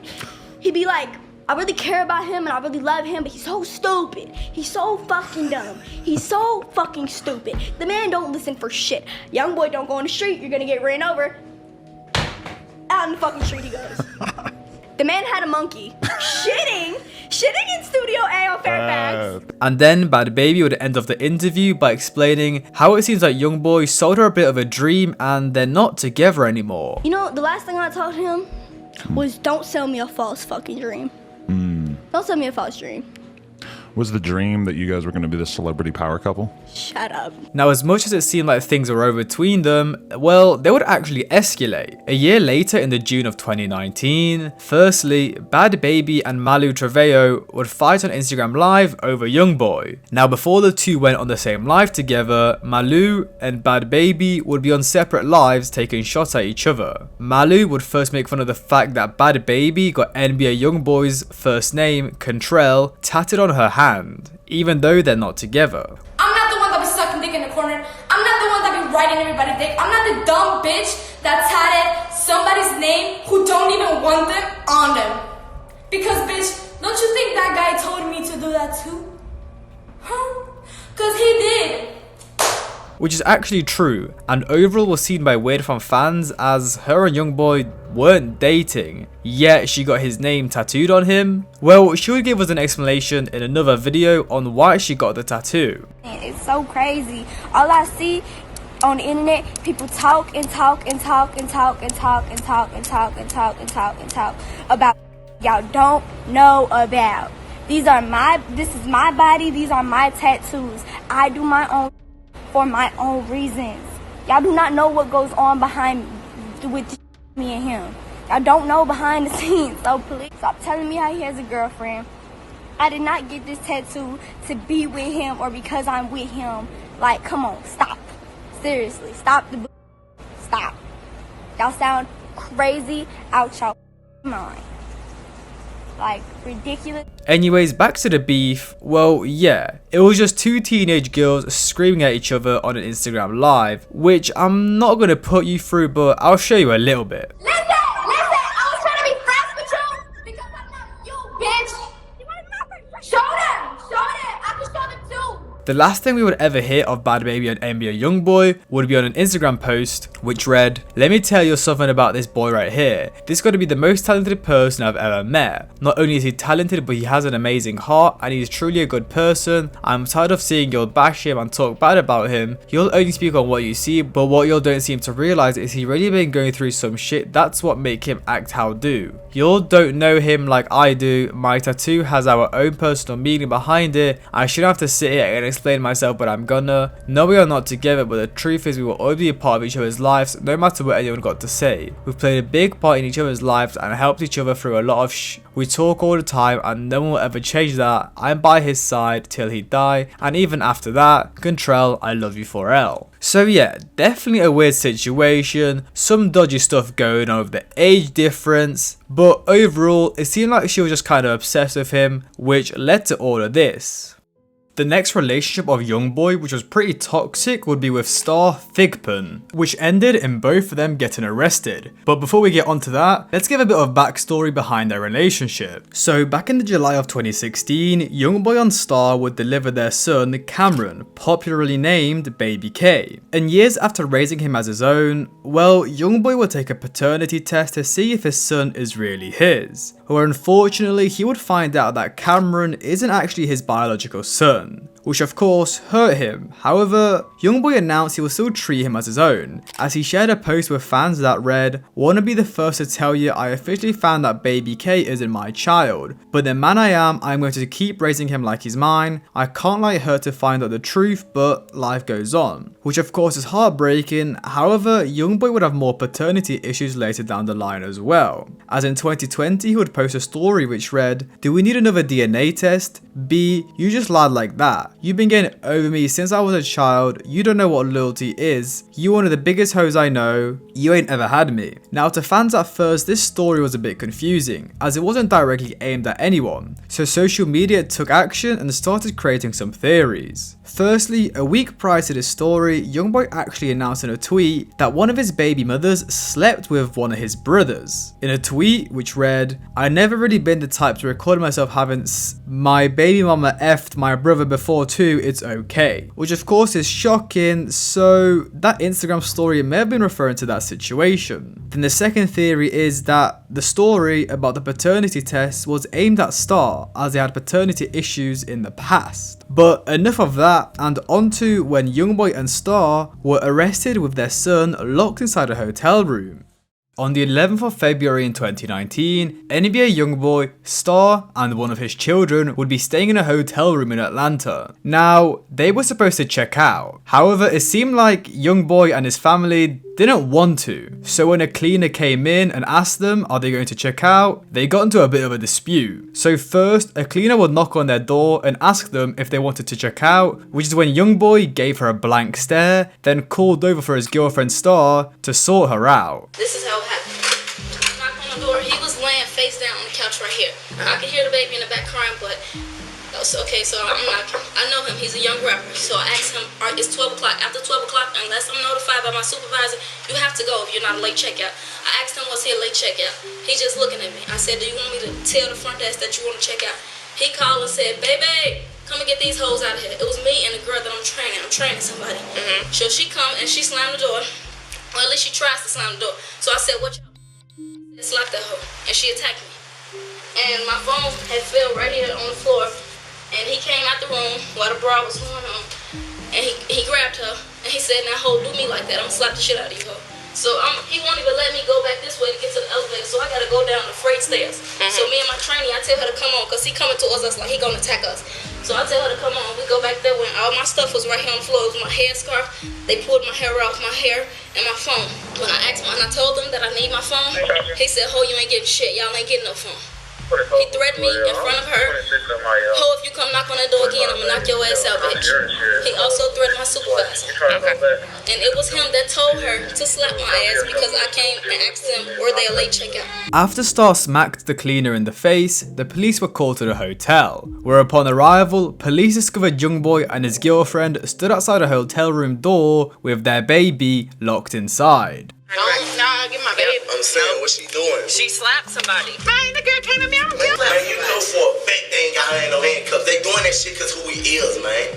Okay. Come on, man. After their arrest, they would search the hotel room, where officers seized 9.2 grams of marijuana and poured out a cup of lean. On Monday the 11th of February, the 19-year-old rapper was booked for 3 misdemeanors, including possession of weed, use of fighting words, and physical obstruction of another. They would bond out on the same day, and eventually the charges of use of fighting words and physical obstruction would be dropped. Now, not only did YoungBoy and his girlfriend attack an innocent cleaner, they also severely neglected their child. First of all, having him in a hotel room with all of those substances in there, then attacking an innocent person in front of their child, then somehow getting themselves locked out of the room their child is in. It is terrifying how these people are the legal guardians of this child. But let's look at it from YoungBoy's and Star's POV. Apparently the cleaner knew that he was in that hotel room and knew he was a famous rapper. So apparently while she was opening the door, she tried to record and take pictures of YoungBoy, which explains why the cleaner said that they apparently knocked her phone out of her hand and stole it.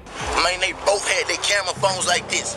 Oh, there you go, there you go, there you go. My baby mama tried to hurry up and shut the door. You hear me? The other one stuck her hand in the door. But she violated my space, man. I'm a star, and she came to work on some fan shit, not being professional. But that wraps up that situation. Now onto probably the craziest relationship so far in this video, and it would be with Yaya Mayweather, the daughter of the boxer Floyd Mayweather, where she would end up stabbing someone. Now as always, before we get to the main part of the story, which is the arrest of Yaya Mayweather and YoungBoy and the aftermath, first let me give you some backstory to their relationship. The two would begin dating in 2018, and blogs would first hear some whispers about them dating towards the end of that year, which caused many rumours of the two being together to start circling around on social media. And since basically everyone knew what was going on Valentine's Day in 2019, Yaya would share an Instagram story of her and YoungBoy laughing and playing about. But just a month later, things would go south very quickly, as YoungBoy would post a video showing his freshly slashed tires, which was supposedly done by Yaya. Okay, bitch. Hey, you see that? You think I give a fuck, you old pussy ass hoe? Whole motherfucking slime, freak leaf dog, bitch. I got foreigns all in it, your old inherited ass bitch. Yeah, everything I got, I made on my own. Old pussy ass hoe, you see that cat? Bitch. Yeah, old fuck ass, I don't give a fuck, nigga. It's 4K trait. We taking his way in. And after this incident, it seemed like they took a break as YoungBoy began dating Kodak Black's ex, Day Rose Gold. But Anyways, towards the end of 2019 in December, YoungBoy would drop the track Dirty Iyanna, with the title of the song being a direct diss to Yaya Mayweather, as her legal name is Iyanna, where in the lyrics he would directly accuse Iyanna of slashing his tires. In the lines, "I see she won't leave me alone, she slashed the tires on my car." The song's release showed to fans that the two supposedly had hatred for each other. However, it seems like fans' perception of what was actually going on behind the scenes was wrong, as Yaya would post a video of her vibing to the song, with YoungBoy even showing love in the comments section where he wrote, "I'm laughing so hard I love you," to which Yaya replied with, "Lol, love you more baby." So it seemed like the two were back on good terms, but as we move into 2020, things got pretty violent between YoungBoy's baby mothers and Yaya. Firstly, as captured and shown by CCTV, YoungBoy and one of his lovers, Cecilia, would pull up on Yaya, who stood outside the front of a hotel. In the video, you can see the girl dressed in red jump out of the vehicle and run toward Yaya and her friend. It's obvious things got heated before they were officially pulled apart from each other. Afterwards, Cecilia took to Twitter to deride Yaya for her poor fighting ability, whilst also alleging that she was pregnant. So how much money do Yaya got? B, you outside a room door acting ratchet as hell, and I can't tell Floyd Mayweather her daddy either, with them weak ass punches she was throwing and the way her scary ass was running when I was after her ass. And well, it seemed like YoungBoy had another baby on the way. Now Yaya didn't think it was a good idea to stay safe and at peace while she's pregnant, instead deciding to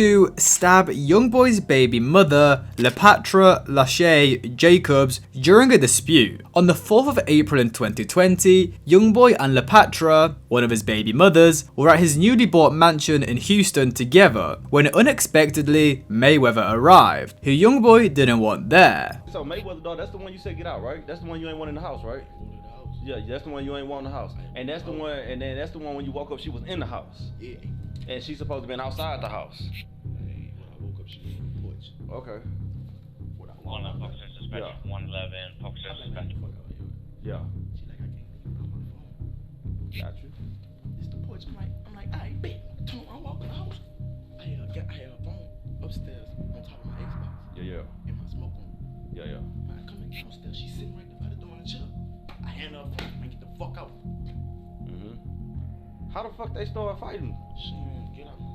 I ain't want to put my hands on my bitch, man. Hey, then that's when your other girl started. Once Yaya Mayweather got into the house, she expressed her displeasure with Lepatra being there. This caused a verbal disagreement to begin between the two women, which escalated into a physical altercation, during which Mayweather supposedly obtained 2 knives from the kitchen and stabbed Jacobs twice, and leaving her with several lacerations that required emergency surgery. Shortly after the incident, Mayweather would be arrested, and at one point she was even facing life in prison for the stabbing incident, but was only charged with aggravated assault and was released from jail after her bail was set to $30,000 in October. After pleading guilty to aggravated assault with a deadly weapon, she ended up receiving 6 years of probation, which damn, that's a pretty light sentence for stabbing someone. And the woman ended up having her left arm like completely paralyzed from the wounds. So yeah, she got off pretty light. Anyways, eventually on the 9th of January in 2021, YoungBoy's and Yaya's son would be born. However, things wouldn't be exactly positive from that point onwards, as a year later in an unreleased song, YoungBoy will talk about the fact that Yaya wasn't letting him see his son. On the unreleased track, Carry On, he raps the lyrics, "She don't want KJ to come, but then she tries to FaceTime him with me, but I don't want to talk at all." Fans immediately took to the comment section to express their thoughts about NBA YoungBoy, claiming that Yaya won't let him see their 1-year-old son, Kentrell Jr. One fan wrote, "All the drama he has going on, I don't blame her," while another added, "Whether she wants him or not, he is clearly emotionally all over the place. I wouldn't either." A third fan wrote, "She has reasons, I'm sure." While many fans expressed that they agreed with Yaya allegedly not letting NBA YoungBoy see their son, others labelled Yaya as unfair. One fan wrote, "She needs to stop holding their child hostage," while another claimed she wants him back so she uses her son to prevent him from seeing him. And that's about it with YoungBoy and Yaya Mayweather. I mean, over the years, of course, as usual, the two would have many more altercations over social media, but that's expected when you date NBA YoungBoy. However, recently in the April of 2024, Yaya teased social media with a video suggesting she wants to get back with YoungBoy, which I personally think is a terrible idea as it probably would not end well. The final story I will be delving into in this video is with another one of YoungBoy's baby mothers, Arcola, who accuses him of getting 2 women to assault her. And since this is the final story, I know some of you will say I've missed certain things out about many of YoungBoy's relationships. However, for this video, I just wanted to see if people are even interested in YoungBoy's relationships at all. So I've just covered the big stories, but if you want to see a more in-depth into literally a full detailed every relationship, every allegation, every beef, let me know, because I'll do one. I'll do a fat video. But for now, I'm just doing a brief one covering the main couple stories. So YoungBoy's and Arcola's son will be born in the January of 2022. However, just days after his birth, the two would start arguing over who has the child, with YoungBoy claiming he never wanted to have him in the first place and even supposedly ditching the baby outside his Airbnb. So first, Arcola would share hella text messages between her and YoungBoy. She would say to YoungBoy, "You a weak RB. You get mad and always take out on your kids. B, you pitfall. Now you mad he gotta leave. Laughing emoji. Never met a fella weaker than your beer. Like, I said have someone bring him cause I'm busy. And if nobody can, then I'll be there when I get there." Which YoungBoy would respond with, "You mad lol. Can't say nothing. You say you bother me, but he be at the Airbnb. Wow, you're a lame B. I'll come get him, that's fine." Which she would caption with, "This how you do your son? You begged me to bring him out there." Which is first her cussing YoungBoy out for being a terrible and weak man, then YoungBoy would respond letting her know that he has left his son in an Airbnb, with the caption of the story telling us that YoungBoy had begged her to bring the child out to him just for him to not want to see him anymore, as she would then show us screenshots of YoungBoy begging her to bring the baby to him. She would then show us how desperate she was to go get her baby back, as there was no flights available, to which she captioned, "Lord please." She would then show us the post that initially aggravated YoungBoy, which was captioned, "Kentrell, where you at? This 9 to 5 ain't enough," which for some reason triggered him. She would then post more screenshots of her messages with YoungBoy. "What you do? On my way home? What you do? Sitting here. Bring me kale. I already told you I am. Saturday." Which YoungBoy demanded, "No, now." She would respond with, "I have work in the AM and it's probably no flights. Tell him you got COVID. Then I'ma be out of work while Kale gone. Tell him you sick, go back in 2 days. They're gonna make me stay out." She would then share another text where she told us that YoungBoy insisted on her posting these text messages, which she would caption, "He makes me sick literally and everybody in his camp could run that bag. I don't give a F or y'all." Then in another story, "Only reason I let Kale go the first time was because I didn't want to see him bitter, you know? And also he needed to know his dad, but I tried and that's out the window. Kale has 2 uncles and his bonus uncle, Baby Zay, and his godfather. They love him a lot and I do too." But YoungBoy would respond with his own screenshot, which read, "I don't know what type of internet games you playing, but I don't owe you I even want no baby with you. I told you no, but I accepted responsibility. Y'all hurt, play baby games and try to come for some I earned and risk my life for cause y'all ain't women enough or capable to get on your That ain't my fault. I can take care of my kids and get them what I want. That ain't my fault. You can't. I keep it too real for y'all to be so effing fake. Come get him in the morning. You ain't gonna text me back. F what you talking about. Tell the world about it. I don't give a F. I be in my own world anyway. Text Jason when you get here." So basically, YoungBoy is being petty about him seeing a son, and then he's telling us that he never wanted to have that child in the first place, which is a crazy thing to say on social media, as when his son grows up, he's gonna search his father's name on Google and see that his father said he never wanted to have him. And if you guys think that argument is bad, well, as we move further in time, things would get very violent. On Monday the 6th of November in 2023, NBA YoungBoy's child's mother, Arcola, shared some disturbing accusations on social media, claiming YoungBoy ordered an attack on her that left her bruised and bloody. So apparently all of this began as she dropped their son off with YoungBoy, and then they had issues with who has him, which she shared with us on Twitter. First, she would send out a tweet with the caption, "Mind you, I dropped my son off at the end of August. He wanted me to come get him 2 weeks into him being there. So I told him, keep him 2 more weeks. He was peed off. LMAO, I just feel like if you ain't gonna help me financially, you gonna help physically. Which is her saying, young boy, if you're not gonna help me raise a child financially by giving me money like childcare, then at least you can look after him. And it seems like he didn't want to do that, as she shared us text messages of him begging her to come pick the child up. Come get him. I can come Thursday. I got work. I ain't trying to hear that damn, you can't wait till Thursday? Nah. Well, I don't know what to tell you. Which she would respond with a laughing emoji and a muscle flex bicep. While Carl can't thug with his dad, can you have someone bring him to your mum? Stop texting me, B. She would then share text messages that seemed to be from NBA YoungBoy's wife, Jocelyn Michelle, showing that the rapper refused to help with funds needed for her to fly to Utah to bring their son home with her. In a tweet captioned, "He's so unreasonable, so happy this is all over with now. I asked his wife if she can ask him to just get Cal, fly, and then he said no. Keep in mind the flight was $1,300 for both of ours round trip, and all I asked was for him to pay for Cal's. Fellas still couldn't do that." In the text messages which read, "Did you ask Kentrell if you can get Kel's ticket? I just asked again, he said no. He said, what time are you going to be here? Tell him I said no."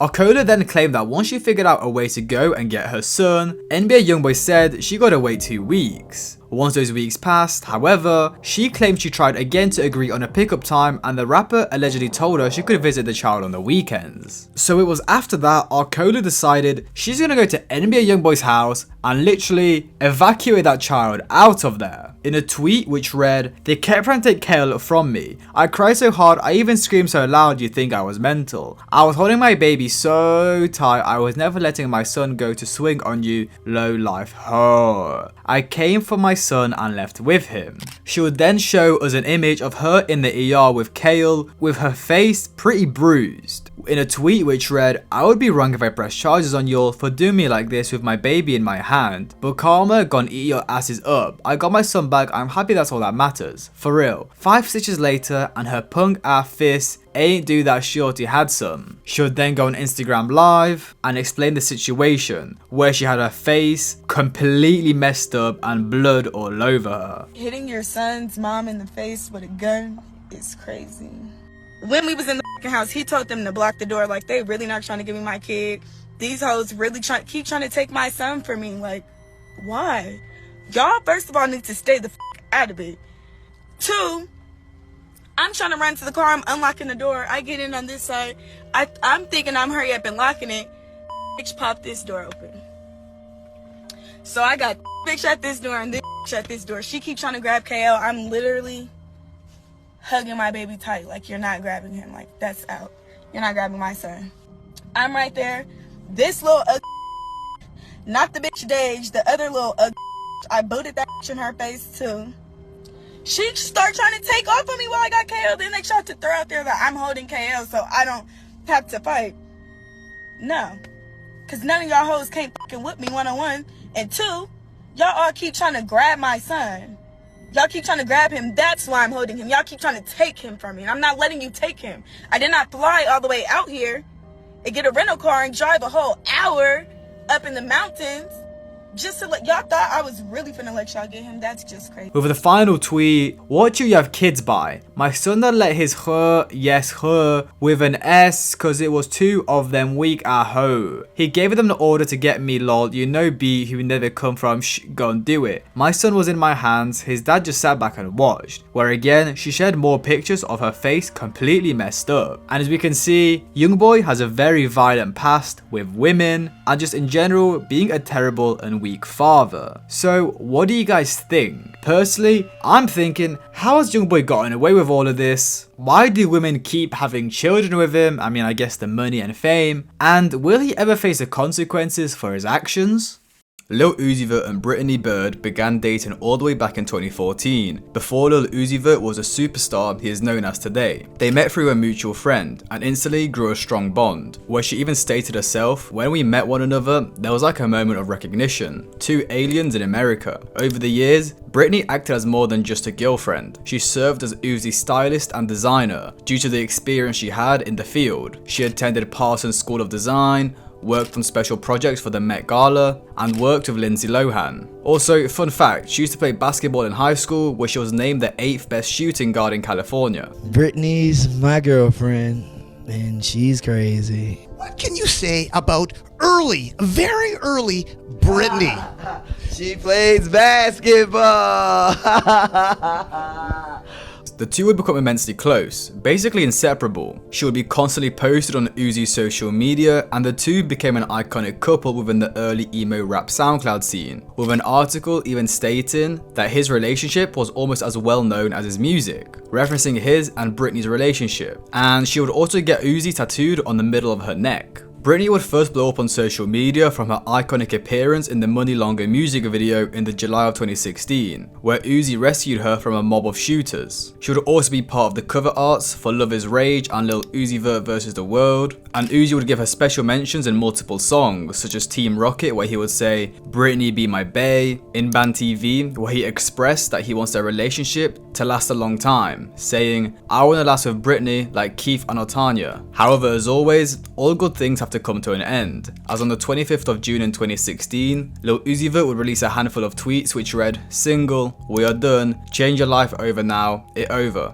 done," which fans took as him and Brittany breaking up. Just an hour after announcing their breakup, Uzi would drop the single, "Stole Your Love," with the cover art being an image of him and his girlfriend, which had fans confused, as just a couple of days before, Uzi had been posting many pictures of them together on his social media, so it seemed like everything was going well, so this sudden burst of tweets and this random song was unusual. This sudden breakup caused fans to start rumours that Brittany supposedly cheated on Uzi. However, Uzi would come out and clear those rumours with a tweet that read, "She didn't cheat." So we don't know the actual reason for his breakup in 2016, but we were left with some clues from Uzi though. In the song You Was Right from Lil Uzi Vert vs. The World, he walks us through a supposed argument he had with his girlfriend, where he admits his wrongdoings and regrets about bringing and smashing a groupie, cheating on Brittany. "You was right, I was wrong. Yeah, I should have never took her home. Yeah, I should have just boned. Yeah, fantasy on my phone." After this breakup, the first time Uzi would speak of Brittany would be in an interview with the Fader magazine in the February of 2017, where he exposed how the relationship actually was. "I'm a rapper, bro. It's fucked up. Our relationship is fucked up. But you know, I love her for her. And she loves me for me, so you know, it's always gonna be good." Which is true, their relationship was real. It was before Uzi had fame and money, so he knew Brittany loved him for him. Now of course, after their splitting, Uzi felt heartbroken, which resulted in him pouring out that emotion into his upcoming debut studio album, Love Is Rage 2, which released in the August of 2017. In an interview with Low, Uzi confirmed that Love Is Rage is indeed a breakup album, with 16 total tracks and cover art designed by Virgil Abloh. Love Is Rage 2 is about loneliness and frustration, but more importantly, how it is still possible to be happy under any circumstances. And throughout this project, Uzi would make constant references to his and Brittany's relationship. On the song XO Tour Life, which ended up peaking on number 7 on the Billboard Hot 100, and became one of the biggest songs of the late 2010 SoundCloud era, Uzi said the lines, "My Brittany got mad, I'm barely her man now," which could be a clue on how their relationship ended, with the song overall addressing topics like suicide and betrayal. Ultimately, it's a narrative mix with strong emotional dialogue outlining a big fight between him and his girlfriend. On track 4, No Sleep Leak, Uzi would rap, "Nowadays I think a lot of you, but I don't really want to bother you. Every day get right inside of you, not talking Twitter, I follow you." Explaining how he thinks of Brittany a lot and misses her, even possibly stalking her, but is also scared to get back in touch with her. He would also directly address his regrets about their relationship on The Way Life Goes, in the hard-hitting lines, "Just talked to your homie, she said we should be together. Gave me brain, was so insane, I made her my header. If she ever called my phone, you know I gotta dead her, but I like that girl too much, I wish I never met her." And these 4 lines actually became one of the most iconic Uzi lyrics, just simply with the fact that it's so relatable to everyone.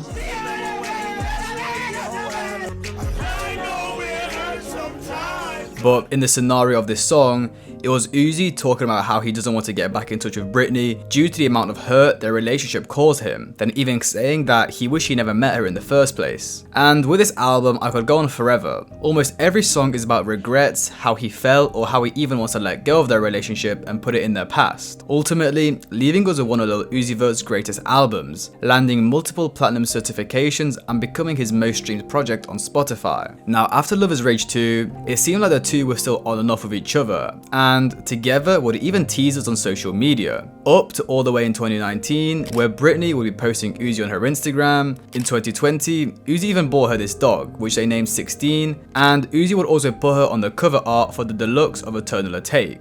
However, things would go very south in 2021, with Uzi ending up getting arrested.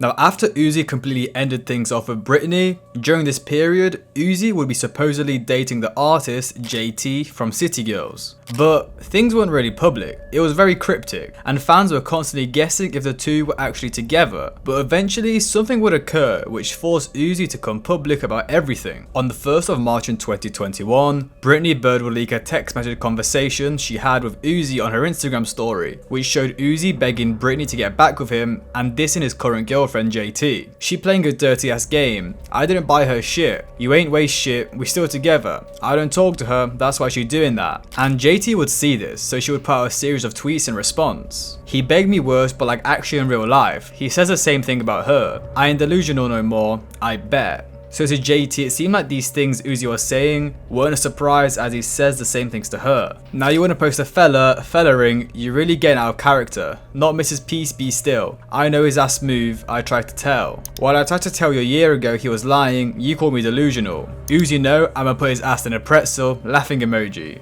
B, I never impressed about nobody, ever he been doing you in bean. But you know, this is a little different. He wouldn't stop. I've been trying to tell you, now you in a frenzy while I'm eating crab legs. So she's basically trying to make Brittany look like a bit of a clown, and that she's posting these text messages for no reason. But overall, it's clear JT didn't take offense to these text messages of Uzi basically saying their relationship didn't matter and that he wants to be back with Brittany. Which is odd, but these messages could have been from a while ago. Anyways, to prove his love, Uzi would then post an image of JT to his Instagram, tagging her, announcing to the public that they are officially dating. JT would then put out more tweets after this, saying that him and Uzi spent Thanksgiving, Christmas and New Year's together. So why did Brittany think him and Uzi were still a thing? Oh, and that they had Valentine's Day on a jet also. Uzi would announce in tweets that he loves JT and he will no longer be making heartbreak music. But this feud didn't end there, it would continue, as just a couple days later on the 7th of March, Uzi and JT would be part of a magazine cover shoot, where they would be posted together showing a lot of skin. Now Brittany, Uzi's ex, would see this and tweet out a sock emoji and then later on LMFAO. This would send JT into a fit of rage, where she would send out over 30 tweets, with the majority just calling out Brittany. Some of my favourite were, "Who would literally die to be in my shoes with the success I have? A fella and flip aside, I on your whole fake life." Basically saying that JT is way more successful and that without Uzi, Brittany would be nothing. Bitch has nothing to show from that long pointless ass relationship, just drip pics and text messages. You not a baby mama wife, nothing move on animated grasshopper. Which is JT coming at Brittany about her past relationship with Uzi, saying all those years of dating alluded to nothing. Stupid ass band-aid on your neck, seeking ass bozo, big foot, one size fit little Uzi ass bitch. Which is JT coming at the fact Brittany covered her Uzi tattoo on her neck, saying that she is attention seeking by covering it up. Then the last one I'm going to read out, calling paparazzi on yourself in a parked Wrangler. Which is JT exposing the fact that Brittany supposedly called the paparazzi to photograph her and her new boyfriend, rapper St. John, in her Wrangler. Which you guys need to remember for later, as these three people, Uzi, Brittany and St. John, would actually get into a big altercation later on. Anyways, Brittany would respond back on her Instagram story, saying that she saw Uzi three-piece her like Mayweather, suggesting that Uzi abused JT. I offer this to every young girl, every woman, or young person following me, to never give your whole life to a man, never let a man use to attack another woman. Don't allow yourself to be abused, confused, misused enough to become an abuser. I'm too much of a womanist. I am too much of a feminist to ever allow myself to hate you. You can call me homeless, but I saw you get three-pieced like a person in a Mayweather fight and asking for a hotel room in a safe environment, and it just didn't make me feel good to see that. It made me feel sorry for the girls who think that abuse is okay. You can call me everything but a child of God, but I never want to see a woman get beat. So of course, JT had to defend her man, where she sent out some tweets again, which read, "I never saw this girl a day of my life trying to start a campaign to promote that shop. When was this, Bird Museum? Liar. You really sitting here lying. When you saw this, you would have been said this when you put those messages out, bitch. Took a day to come up with that video." So JT was basically disproving the fact that Uzi was apparently abusing her, which he never did. Uzi himself would then go on Instagram Live one night, drunk out of his mind, stating how he would never expose Brittany like she tried to expose him. Y'all trying to justify a nigga trying to expose me, a lady trying to expose me? Ma, I will never expose you. Listen. Ma, I will never expose you a day in your life. You know why? Because that will hurt you. I already did it. As many followers as I got millions, and you can check it up on Google, and that's a big ass fact. I would never expose you because you gotta get yours. My bitch is rich. My new one. Fuck is you talking about? You gotta go get yours. I never hate on you. But after this, things would go pretty quiet until the June of 2021, a couple months later, where Uzi would end up getting into a physical altercation with Brittany and her new boyfriend. On the 2nd of July in 2021, Uzi got information that St. John and Brittany Bird were at Dialogue Cafe in West Hollywood, supposedly having a meeting discussing a business project. So apparently, Uzi pulled up, hopped out his Cadillac Escalade SUV, and confronted all of the individuals sitting at a table. It seemed at first he got into it with St. John, where sources say Uzi threw a punch, missed, and fell down, causing his gun to fall onto the ground. This is supposedly when Brittany got up from the table and approached him. He then allegedly pushed the gun into her stomach and allegedly struck her. All three of them would flee the scene, with Brittany first going to hospital for her injuries, then later on in the evening going to West Hollywood Sheriff's Substation to file a police report. Now, that is what the report from TMZ says. But Brittany's manager, a less reliable source, stated that Uzi hopped out of his car, confronted Brittany first, and struck her in the face multiple times, allegedly. She would also add that Brittany and St. John have a strictly working relationship, so they're not even dating. Brittany's manager would also be asked how did Uzi even know she was at the cafe, which she responded with allegedly, "Uzi has been stalking Brittany since they broke up. Uzi is toxic and mentally and physically abusive. He has been for years." Shortly after the altercation and everything was leaked to the media, Brittany would first tweet, "Don't you all say protect black women, right? I'm a black woman." So it definitely seemed like Uzi allegedly did hit Brittany and then pointed his gun at her. This resulted in him eventually being charged by the police with 3 felonies: assault with a firearm, criminal threats, and domestic violence, in addition to a misdemeanor charge for carrying a loaded weapon. A year later, in the February of 2022, TMZ reported that Philadelphia rapper struck a deal with the Los Angeles County District's Attorney's Office. Uzi has pleaded no contest to 1 count, each of a felony assault with a firearm and a misdemeanor injury to a girlfriend. In doing so, he was sentenced to 3 years of probation. The artist must also undergo 1 year of mental health and substance abuse treatment, and 52 weeks of domestic violence counseling. There has also been a 10-year criminal protective order put in place, and he must pay restitution. Ultimately, Uzi pulled up, assaulted his ex-girlfriend with what seemed like a pistol, hospitalizing her, allegedly, for no reason. I'm trying to find a reason why he would do this. My only guess is he was jealous she was spending time with St. John, which hurt him, so he wanted to get revenge by assaulting them. Basically, almost crashing out over a girl that didn't want him back, which could have gone bad very quick if shots were let off, someone else at the scene had a pistol, or even if he hit her in the wrong place. Uzi could have been facing decades in prison for what it seemed like nothing. To wrap up Uzi and Brittany's relationship, they were an iconic relationship during the SoundCloud era, and Uzi literally based his first couple of projects on her, which I saw explained really well in this interview. Because what I hear on those records is Lover's Rage is like, chase the girl, Lil Uzi Vert vs. the world, fight for the girl, get the girl, the last album, Perfect Tape, Perfect Love Tape, got the girl. And then of course, carrying on with that, Love is Rage 2 is about losing that girl, almost creating a perfect story-like cycle of events for his albums. Now, as much as they were incredibly happy at the time, they broke up, and from outside looking in, it seemed like Uzi couldn't let go of his first proper love. Especially as he got older and older, he kept trying to get back with her, so he can feel the same way he did all the way back in 2014, 15 and 16, causing him to allegedly start stalking her, then beating her. Allegedly. It's a shame, but this is what happens when you're a famous rapper constantly off substances without a solid crew around you. Hopefully, Uzi's doing better now though. Sorry to interrupt the video, but if you're enjoying so far, I'd appreciate if you could subscribe, like and comment. I'm trying to get to 30k subs ASAP, so I'd appreciate that. Let's get back to the video. So as I mentioned previously in the video, Uzi and JT would announce their relationship to the public after Brittany Byrd exposed text messages between her and Uzi, which led to Uzi posting an image of JT, ultimately telling everyone they are official. But before they publicly announced their relationship in the March of 2021, they would actually have a bit of a rocky past. All the way back in the August of 2020, JT would actually be asked in an interview if she broke up with Lil Uzi, as at the time it was rumours and nothing between them was official, to which JT responded by laughing the situation off. Is that why you, hold on, is that why you broke up with Lil Uzi, JT? I did not. I did not break up with him. We never went. What the fuck is wrong? Why you blushing? Why you laughing like that? Why you blushing, JT?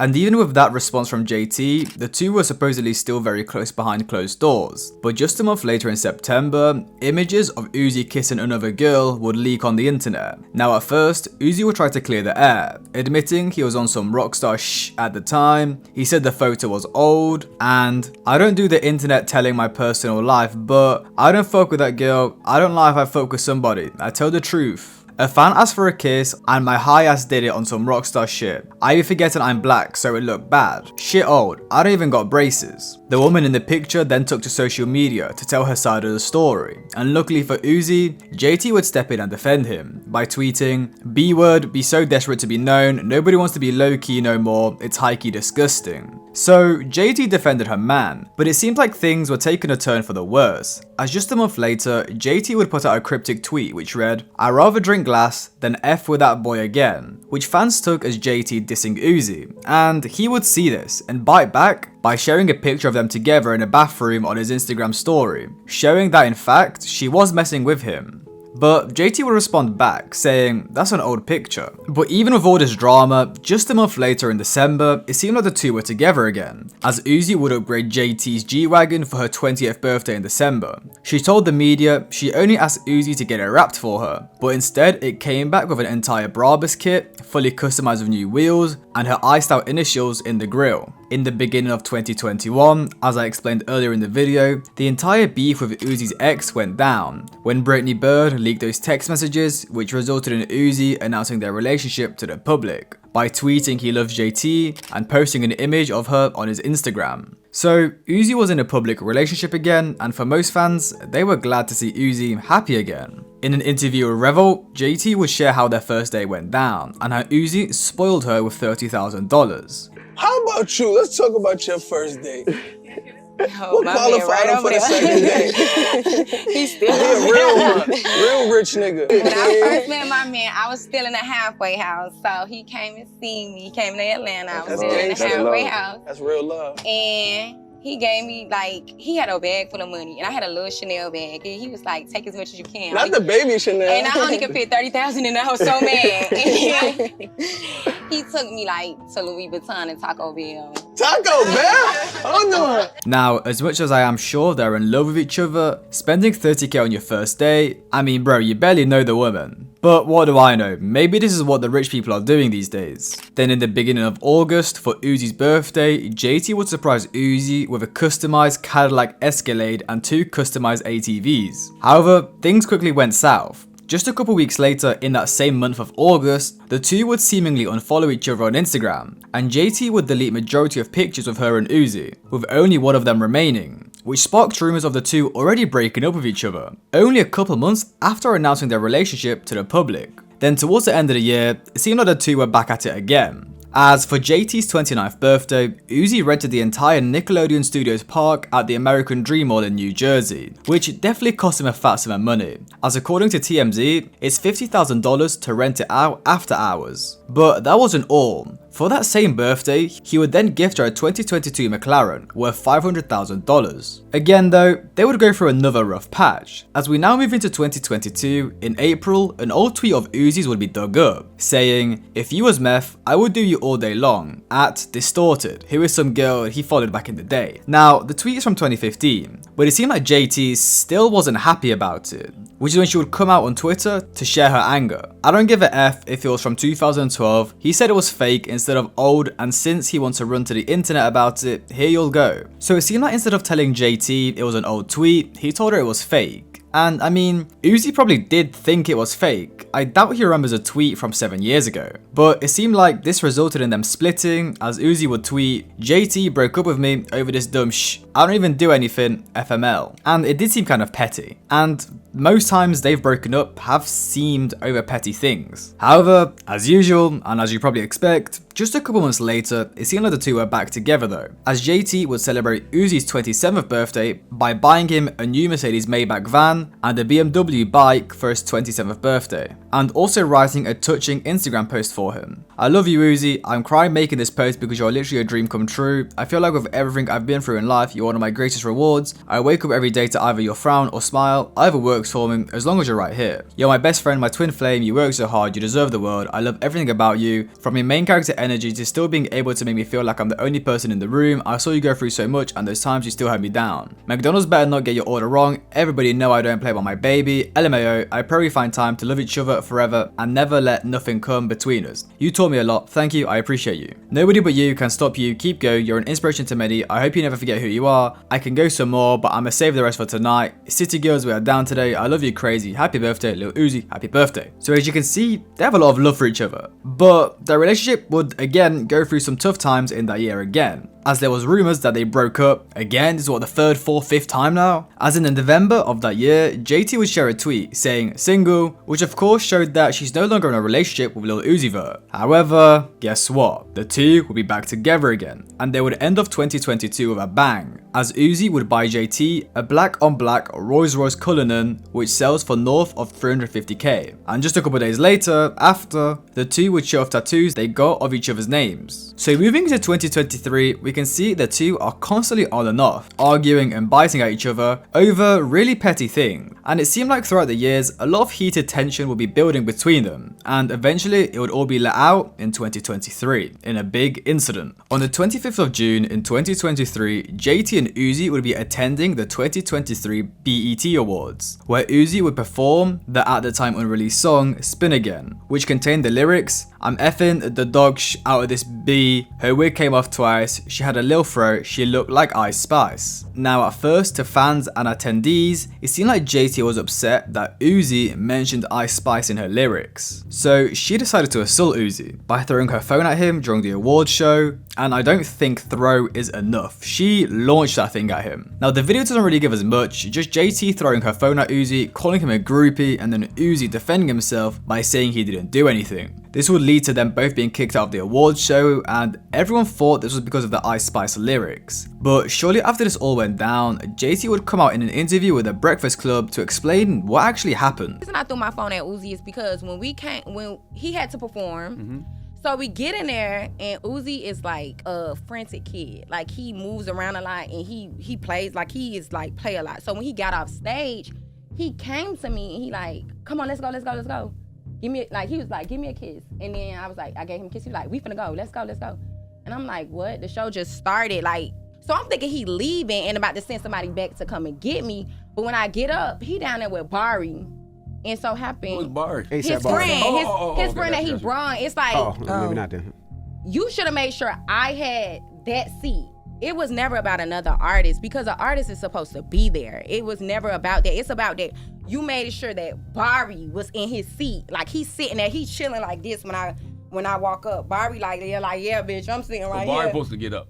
Yeah, he supposed to got up and been you got what I'm saying? Like, absolutely. When I got down there, you supposed to check him as soon as I got down there, like, get up and let my girl sit down. So it seemed like JT was upset because ASAP Bari was using her chair for the time being, which caused her to lash out and assault Uzi. I mean, damn. Like, their entire relationship seems like it's constant breakups and arguments already. Then this to top it off? To me, it seems like they are only together so they can try to give each other the craziest birthday presents every year, making us all look poor. Anyways, ASAP Bari would see this and comment on the situation on an Instagram story which read, he ain't want you sitting down there, dusty bitch, stop lying, she was really mad about Ice Spice, not about me. She called him a groupie because he was sitting next to her. Bitch sold 6k talking about me. So overall, it seems like JT actually was angry over Ice Spice, and the fact that Uzi was also sat next to her and flicked up with her, which again, is just petty. But you know these two. After a big fight and making a scene, the two would be seen together again. After JT added Uzi's last name, Woods, to her name on Instagram, suggesting the two would be getting married. And Uzi would post 3 Instagram stories of JT, with each of them having a caption which spelt out "my baby mama," again suggesting they will be having a baby together. Then to round off the year, of course, and overall to wrap up their toxic relationship, Uzi would spoil JT on her birthday in 2023 by buying her the 2021 Maserati MC20 that retails for nearly $300,000. Now look, to me, their relationship is a bit odd. They're constantly fighting on and off, but the worst part is it's about the stupidest things. But of course, this is what we see on social media. Maybe behind closed doors, they're actually a lot better than what it seems like. And it is just every couple months we do see silly things occur on social media. And I actually saw this interesting clip of JT speaking about their relationship with Uzi, which could explain some things. What do you think he saw in you? Like, cause he saw something that he came I at don't you know hard. what, like, to this day, I don't know what he saw in me, because it's just like me, just like coming from where I come from,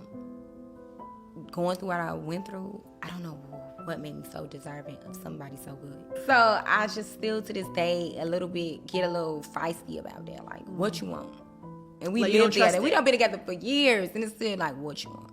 You don't trust that you I don't deserve. trust the feeling, not him, but I don't trust the feeling. But it's okay. It's just me needing therapy. I need to take therapy. Yeah, that's my bestie. That's my dog. Like, even when we ain't in a relationship, like, not in a relationship, because we always in a relationship. We live in the same house. Like, Yeah. I know the blogs, we trying to put it together. I be like, even when y'all put it together, like, we in the same house, whether whatever, we in the same house, so we best friends.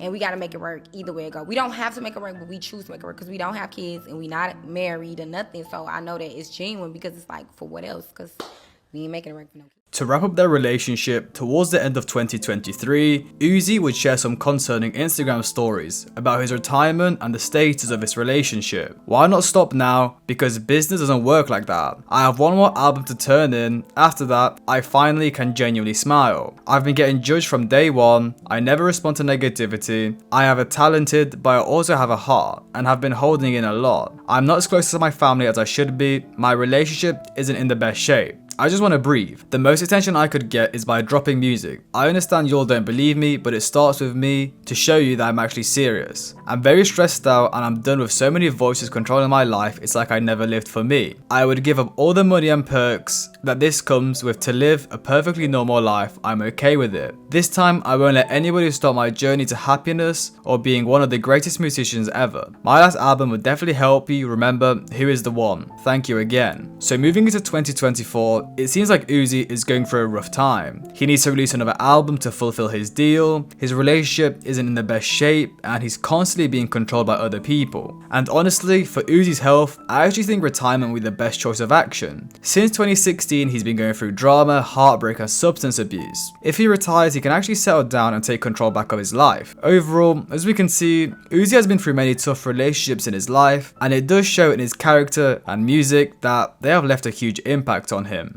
Kendrick Lamar has been dating Whitney Alford since they were teenagers. The two would meet in southern Los Angeles at Centennial High School in Compton, where the two students would eventually start dating. Now, unlike most rapper relationships where they are constantly sharing their love on social media, Kendrick has made sure his relationship stays private and completely off the internet. However, Kendrick has spoke about their history in interviews, songs, and has had allegations made about him from Drake about alleged abuse in their relationship. Making plenty. Hold on.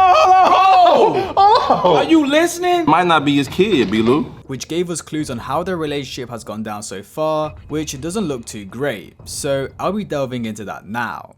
The first ever love song we would get from Kendrick would be on his 2009 self-titled EP, on the track She Needs Me. In the song, he speaks about a flawless woman who is comparable to nobody else in the world. She go to work, she go to school, her body smooth, no tattoos. Type of girl that make your mother feel comfortable. My pops love her too, she's compatible, she's independent, she handle her business, she believe in God and no other religions. However, towards the end of that verse, Kendrick repeats she needs me 6 times, which, as explained by Warren Lotus, it's Kendrick exploring how female beauty can be attained through independence. as opposed to solely appearance. Kendrick's lyrics list his hypothetical girlfriend's qualities in adoration. Then the second verse of the song puts us 5 years later in the story, where this woman has now made it in the corporate world, is an accounting major, working at a firm with a successful career, which matches up with the timeline of their relationship in real life, as the two were high school sweethearts who graduated in 2005, then a couple years later, Whitney graduated California State University with a bachelor's degree in accounting. Kendrick also stated in an interview that the song actually has a twist on the actual meaning, where he says, "Everybody thought She Needs Me was about a woman, but it was basically bigging up myself, saying how powerful this woman was and she wants me. So if this woman is that powerful, imagine what I am." In a bonus track from the same project, Determined, he shows how much support Whitney has showed him throughout his career, in the lines, "Man, me and my girl split the bucket of KFC. She listened to Drake and all I can say is damn, these fellas that much better than me, baby. I don't think this is meant to be, cause I'm always losing self-esteem." She paused the iPhone then said, "Huh?" I repeated what I said, then she replied, "Shut up. You know, you the best boy, you gotta keep doing it. But don't forget when you do, just keep you in it." As we can see, Kendrick said himself, without her, he wouldn't be the man or rapper he is today, as she always reassured him he will be the best. Kendrick would also cite how influential she has been in his career in a 2014 interview with the New York Times, where it stated in the article, "When I asked Lamar, out of all the influential people on his speed dial, who in his life has the power to call him out, his answer was immediate.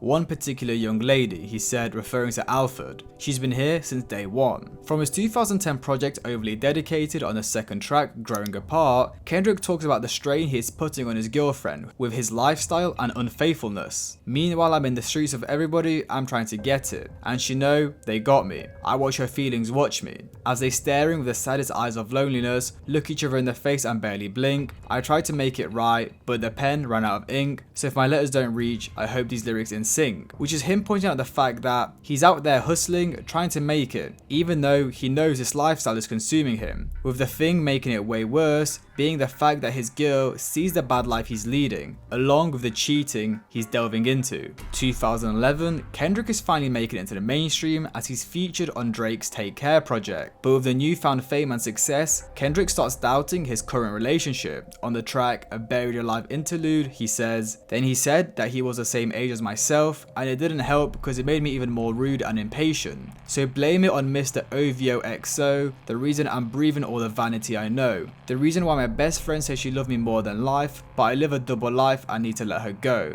Now this is Kendrick expressing how he is jealous that even though him and Drake were only 1 year apart age-wise, Drake is way more successful than him, which makes him want to achieve fame and success faster. So then he starts blaming his actions on Drake, as him wanting to reach that level of success is the reason he's acting different and can't be with his girl anymore. And it would be actually around this time, him and Whitney would break up, and he would start dating the rapper Nitty Scott, where it was said that the two dated before the release of Kendrick Lamar's debut studio album Section 80, released on the 2nd of July in 2011. So shout out to Kendrick, that's the homie.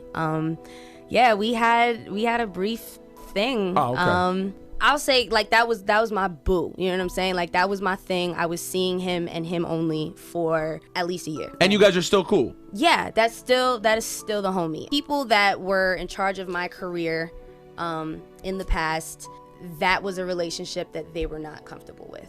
But that is what really made it so that it couldn't flourish. And even though Kendrick was no longer in a stable relationship, it's not like he was constantly sleeping about like most rappers do, as he was asked in a 2013 interview if he indulges in groupies, where he said, "I try not to, I'm too scared. Anybody who knows me know that I'm probably the most scared person when it comes to that, because I'm so caught up in the act of sex, of course something crazy going out of my control, I'm too paranoid." He further added, "I've seen a situation where it got totally out of hand, where something seemed so innocent and now this person has got allegations on them. It spooked me. This was before my career really started though, before any Kendrick Lamar, and that right there, it changed my whole perception about certain things. I'll always keep that in the back of my head." However, from another interview in 2013, it seemed like him and Whitney were together again, as he was asked, "Who lets you know if you're being an asshole?" Where Kendrick stated, "I have two actually, but the main one is a friend of mine, a lady, who has known me since high school.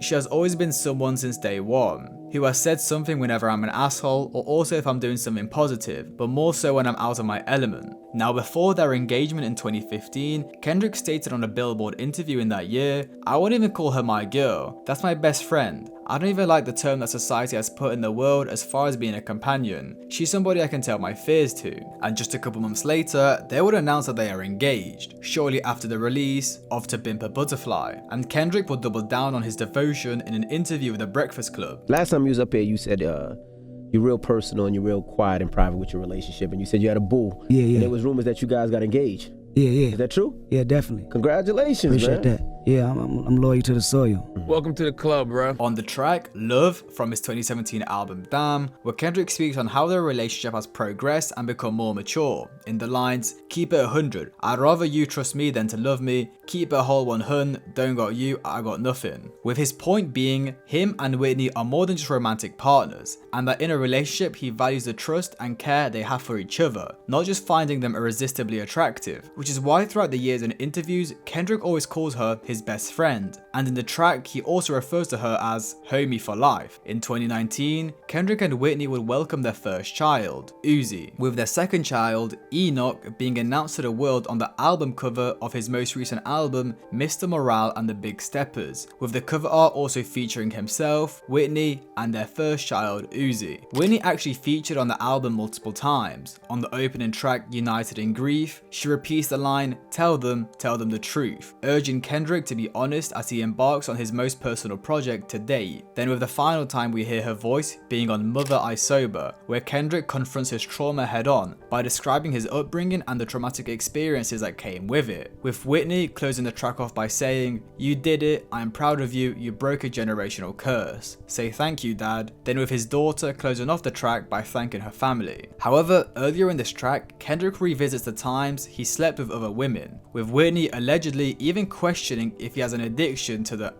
intoxicated, there's a lustful nature that I failed to mention, insecurities that I project, sleeping with other women. Whitney's hurt, the purest soul I know, I found her in the kitchen, asking God where did I lose myself and can I be forgiven. Broke me down, she looks me in my eyes, is there an addiction? I said no, but this time I lied. I know that I can't fix it. Pure soul, even in her pain, no she's scared for me, gave me a number, she said she recommended some therapy. So as we can see, in the beginning stages of his career, they had their ups and downs, with it mostly coming from Kendrick being unfaithful and trying to reach stardom too fast. But after maturing, he realized it wasn't worth it and settled down with Whitney. However, in the recent Drake and Kendrick beef, a lot of private information has been released about their relationship due to the disses from Drake, with allegations of Kendrick allegedly hurting his wife, which is what I'll be delving into now.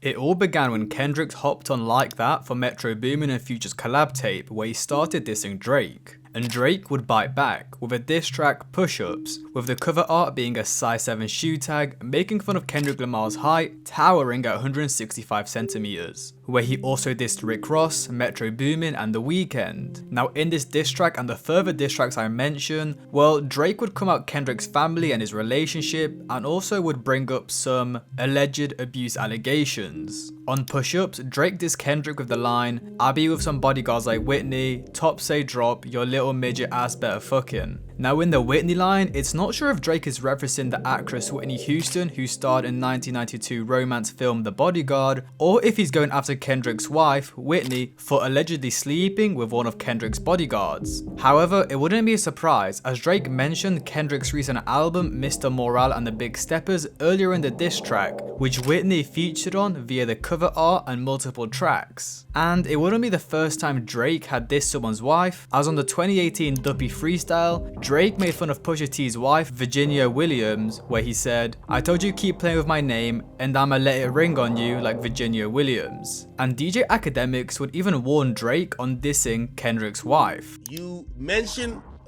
Virginia Williams or whatever with Pusha T's wife, and you saw that nigga took the gloves off and we saw what happened. You mentioned Whitney, and Kendrick Lamar's wife name is Whitney. You have to be prepared for anything. There is no, oh nah, I can't believe you said that. No, because you're talking crazy already too. This is a knock 'em out slugfest. This is no holds bar. This is, I don't care what that nigga says. he could expose, you know.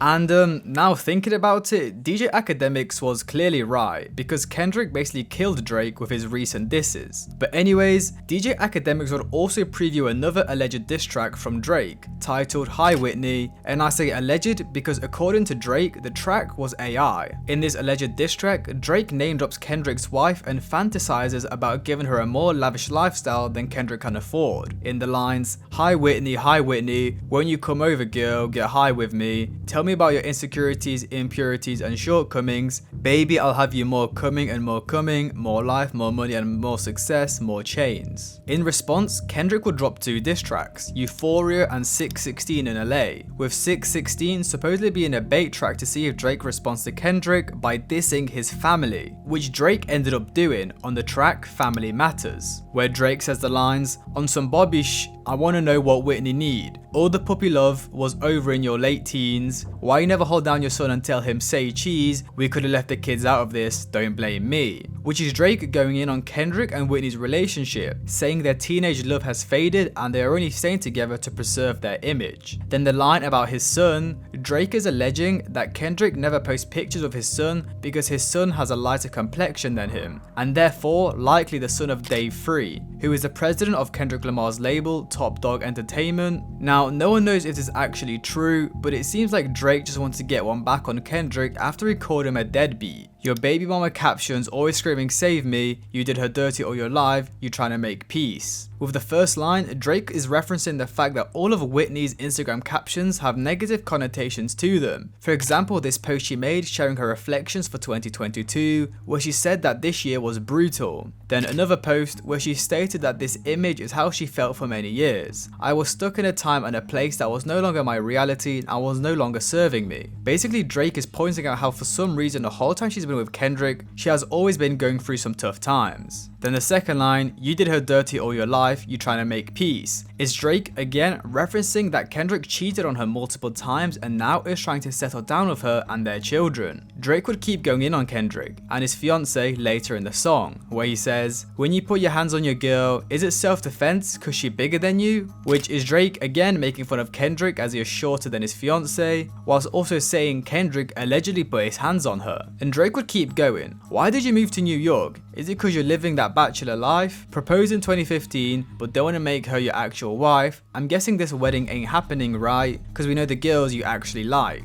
Again, Drake stirring up a rumor that Kendrick moved to New York to cheat on his fiance, whilst also making fun of the fact that Kendrick and his wife have been engaged for 9 years but are yet to be properly married. Then finally, Drake would finish the song off with the biggest hit yet. They hired a crisis management team to clean up the fact you beat on your queen, where Drake suggested that Kendrick allegedly beat up his wife and hired a crisis management team to keep it on the down low. So first, we're going to delve into this alleged beating his wife rumor. So shortly after a couple of the diss tracks were released, a website, okliar.com, would be shared with the internet, with it supposedly exposing Kendrick Lamar for the alleged violent affair with his wife. When you open the site, it is just a blank page with a store button, 3 folders, with one of them titled The Lies and then a picture of Kendrick in the middle. The store button takes you to a site where you can buy a shirt with the word liar across it. The grey folder takes you to a new page with the word liar. The folder titled The Lies takes you to a page with text that says Kendrick lied about his lifestyle, Kendrick lied about abusing his fiance, Kendrick lied about not chasing clout, Kendrick lied about his truth, Kendrick lied about Drake starting this, Kendrick lied about having paperwork, Kendrick lied about constantly cheating on his wife with white women, Kendrick lied about not teaming up with others to get the #1 spot, Kendrick lied about not having bought spam accounts and keeping pages on payroll, Kendrick lied about others so they won't believe the truth, which of course is just someone stating that allegedly Kendrick lied about a lot of things on the list which occurred throughout the beef. But then the main and important part of the site is the black folder on the top right of the page, which again opens up a new page featuring an image of Kendrick, Whitney and some random people mountain climbing. Then below, an unlisted YouTube video where a girl states that a rapper called Kendrick Lamar allegedly hurt a woman in the Hard Rock Casino in 2013. I'm gonna get so in trouble for telling this story. So I get dispatched up to one of the rooms, help some girl get down to the casino because she was scared. She ends up being all bloody and everything. Oh, good. Oh yeah, it was lovely. So I'm like, oh crap. And so I had to call like my supervisor, then I had to call my other supervisor, then I had to call my boss. And I was like, we got a situation. Because like half of her face was like blown out pretty much. Come to find out, she was with a certain rapper who had assaulted her. His first name was Kendrick. Lamar? Yeah. Wait, it was him? What did he do? I mean, he beat up some chick. It was like, there was like, did this stuff go out on TMZ yet? Because I think I need to make a phone call. No. It's supposed to be hidden, but no one knows I'm on here, so it's okay. Oh no, cat's out of the bag now. Did y'all call the police? She was the police. Was it swept under the carpet? There was cops there, and we didn't find out it was Kendrick until later. After he made it rain, it went away. Make sure he was in body English. It was okay. The last attachment on the site was this image of what it seems like a screenshot of someone saying that Kendrick's team reached out to whoever posted the video beforehand and got them to delete it, which is from the blog site Media Takeout, where they stated themselves, Media Takeout was sent a video interview of the woman claiming to be a security guard at the Hard Rock on the night of the alleged assault. In the video, she claimed that while on duty, a Caucasian young woman called security for help and was a bloody mess when they found her. The alleged security guard claims that police were contacted and that the victim planned on pressing charges against Kendrick. We watched her full video interview and she seems very believable. Now on the article, I'm actually on the site myself, it's the same section that was on the OK Liar website where it says, shortly after Media Takeout published the article, we were reached out to first by people we know who worked at Kendrick's former label management TDE, who asked us to delete the article. We were told that the woman in the video was lying and that the incident never happened. Media Takeout took the matter seriously and began a more thorough investigation into the woman making the claims, and the claims themselves. We confirmed that she did work as a security at the Hard Rock Casino, but we were not able to confirm any details of an alleged assault. We also confirmed that Kendrick was at the Hard Rock Casino on the day in question, as there was a poster promoting his performance. But in this article, it says before Media Takeout could get back to Kendrick's friends who worked for his label, they were approached by a crisis management firm. They pressured us to remove the story and told us that the woman had retracted her statement. The crisis management firm informed us that they had the video of the woman making the claims was removed from YouTube and completely wiped from the internet. Given our inability to confirm her claims, even though they seemed plausible, we decided to remove the article from our servers. Keep in mind that the initial article was published in 2014 before the Me Too movement made it easier for news publications to report on assaults on women without fear of legal repercussions. So damn, it seems like Kendrick's label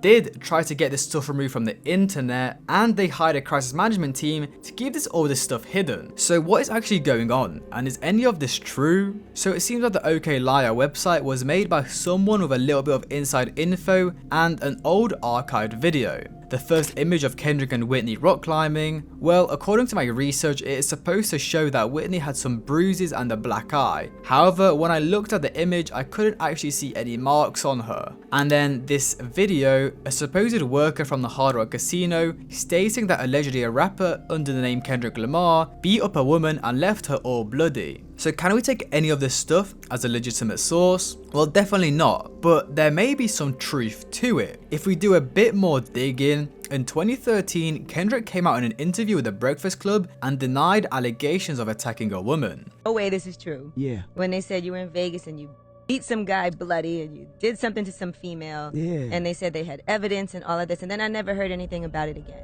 Yeah, because it's foolishness. That's the most ignorant stuff I've ever heard made up.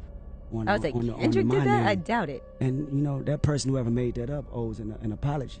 Not to me, but to women that actually go out there and get abused. You dig what I'm saying? That's a real issue, and to be putting a person name that you know that stands for someone way more better, that's been raised way more better than that. That's not cool. There's people out there that really get abused, and there's women out there that get abused and don't say nothing, and you know, live their lives through that. So. Because I was like, I'm sure if that happened, there'd have been a police report. You would have been arrested. That's foolishness. That's ignorant.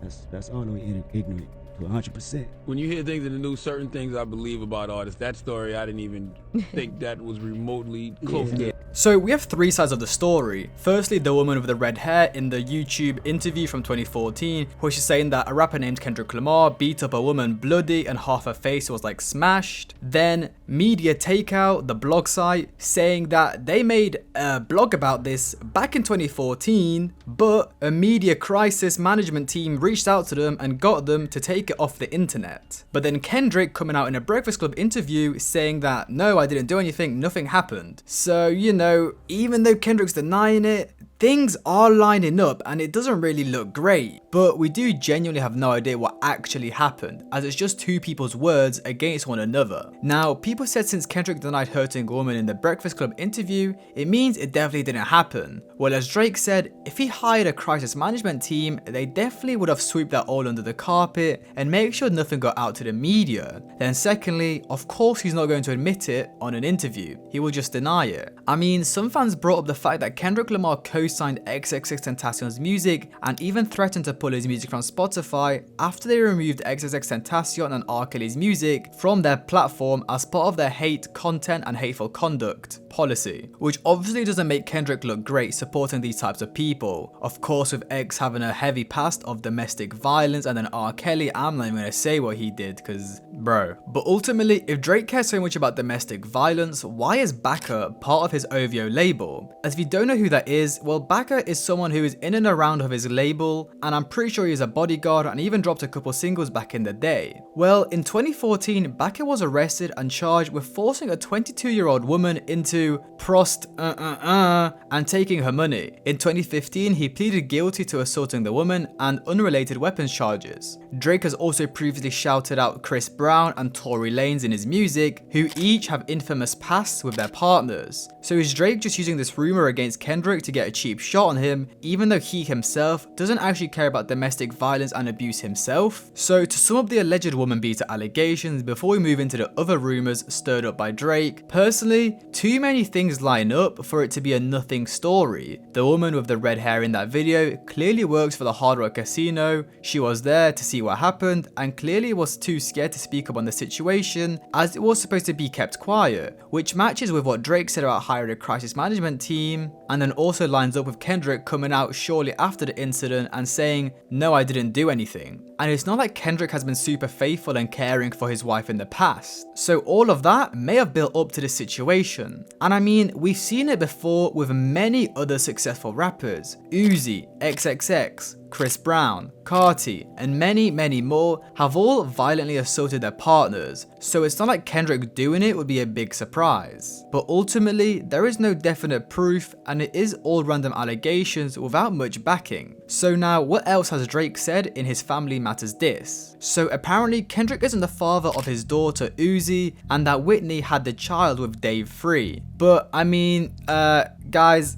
I think this is just a random thing Drake made up. If it was true, we would probably know. But I mean, Kendrick and Dave Free live together in New York and run the label PG Lang together. So this child stuff is definitely not true. The rapper Cooley Bravo even recently came out and said that Drake allegedly paid him $150,000 to give him information on Kendrick Lamar, as apparently he was close with him, where Cooley Bravo said that he gave Drake false information and laughed when he heard the diss track Family Matters. Fans even brought up the fact that Kendrick predicted that Drake would come after his family on the Euphoria diss track, where Kendrick said, I calculate you're not as calculated, I can even predict your angle, fabricating stories on your family front cause you heard Mr. Morale. A pathetic master manipulator, I can smell the tails on you now, you're not a rap artist, you're a scam artist with the hopes of being accepted, which quite literally is Kendrick predicting that Drake will make up rumors about his family, which Drake ended up doing, which is how all these rumors even came about, which ultimately nullifies Drake's disses. So we know Kendrick's disses were calculated, but he also apparently had a mole in OVO, as when Drake dropped Family Matters, Kendrick dropped Meet the Grahams 57 minutes later, so it seemed like Kendrick knew exactly what Drake was going to do. So to wrap it up, it seems like Kendrick has had many ups and downs in his relationship, with Kendrick definitely cheating on her multiple times, but at the end of the day he is a rapper, so what can you expect, am I right? Now it's definitely weird that they have been engaged for almost 10 years and are still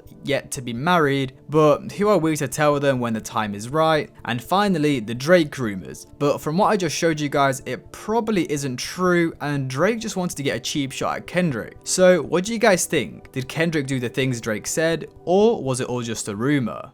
The first relationship I'll be delving into is Travis Scott and Ruby Rose, which recently Travis has been exposed for and bashed online, as allegedly, during this period, Ruby was 16 years old, and it seems like even Ruby was told to keep everything on the down low, as in this interview with DJ Vlad a couple years back, she realized she shouldn't be speaking on the situation as it could get someone in trouble.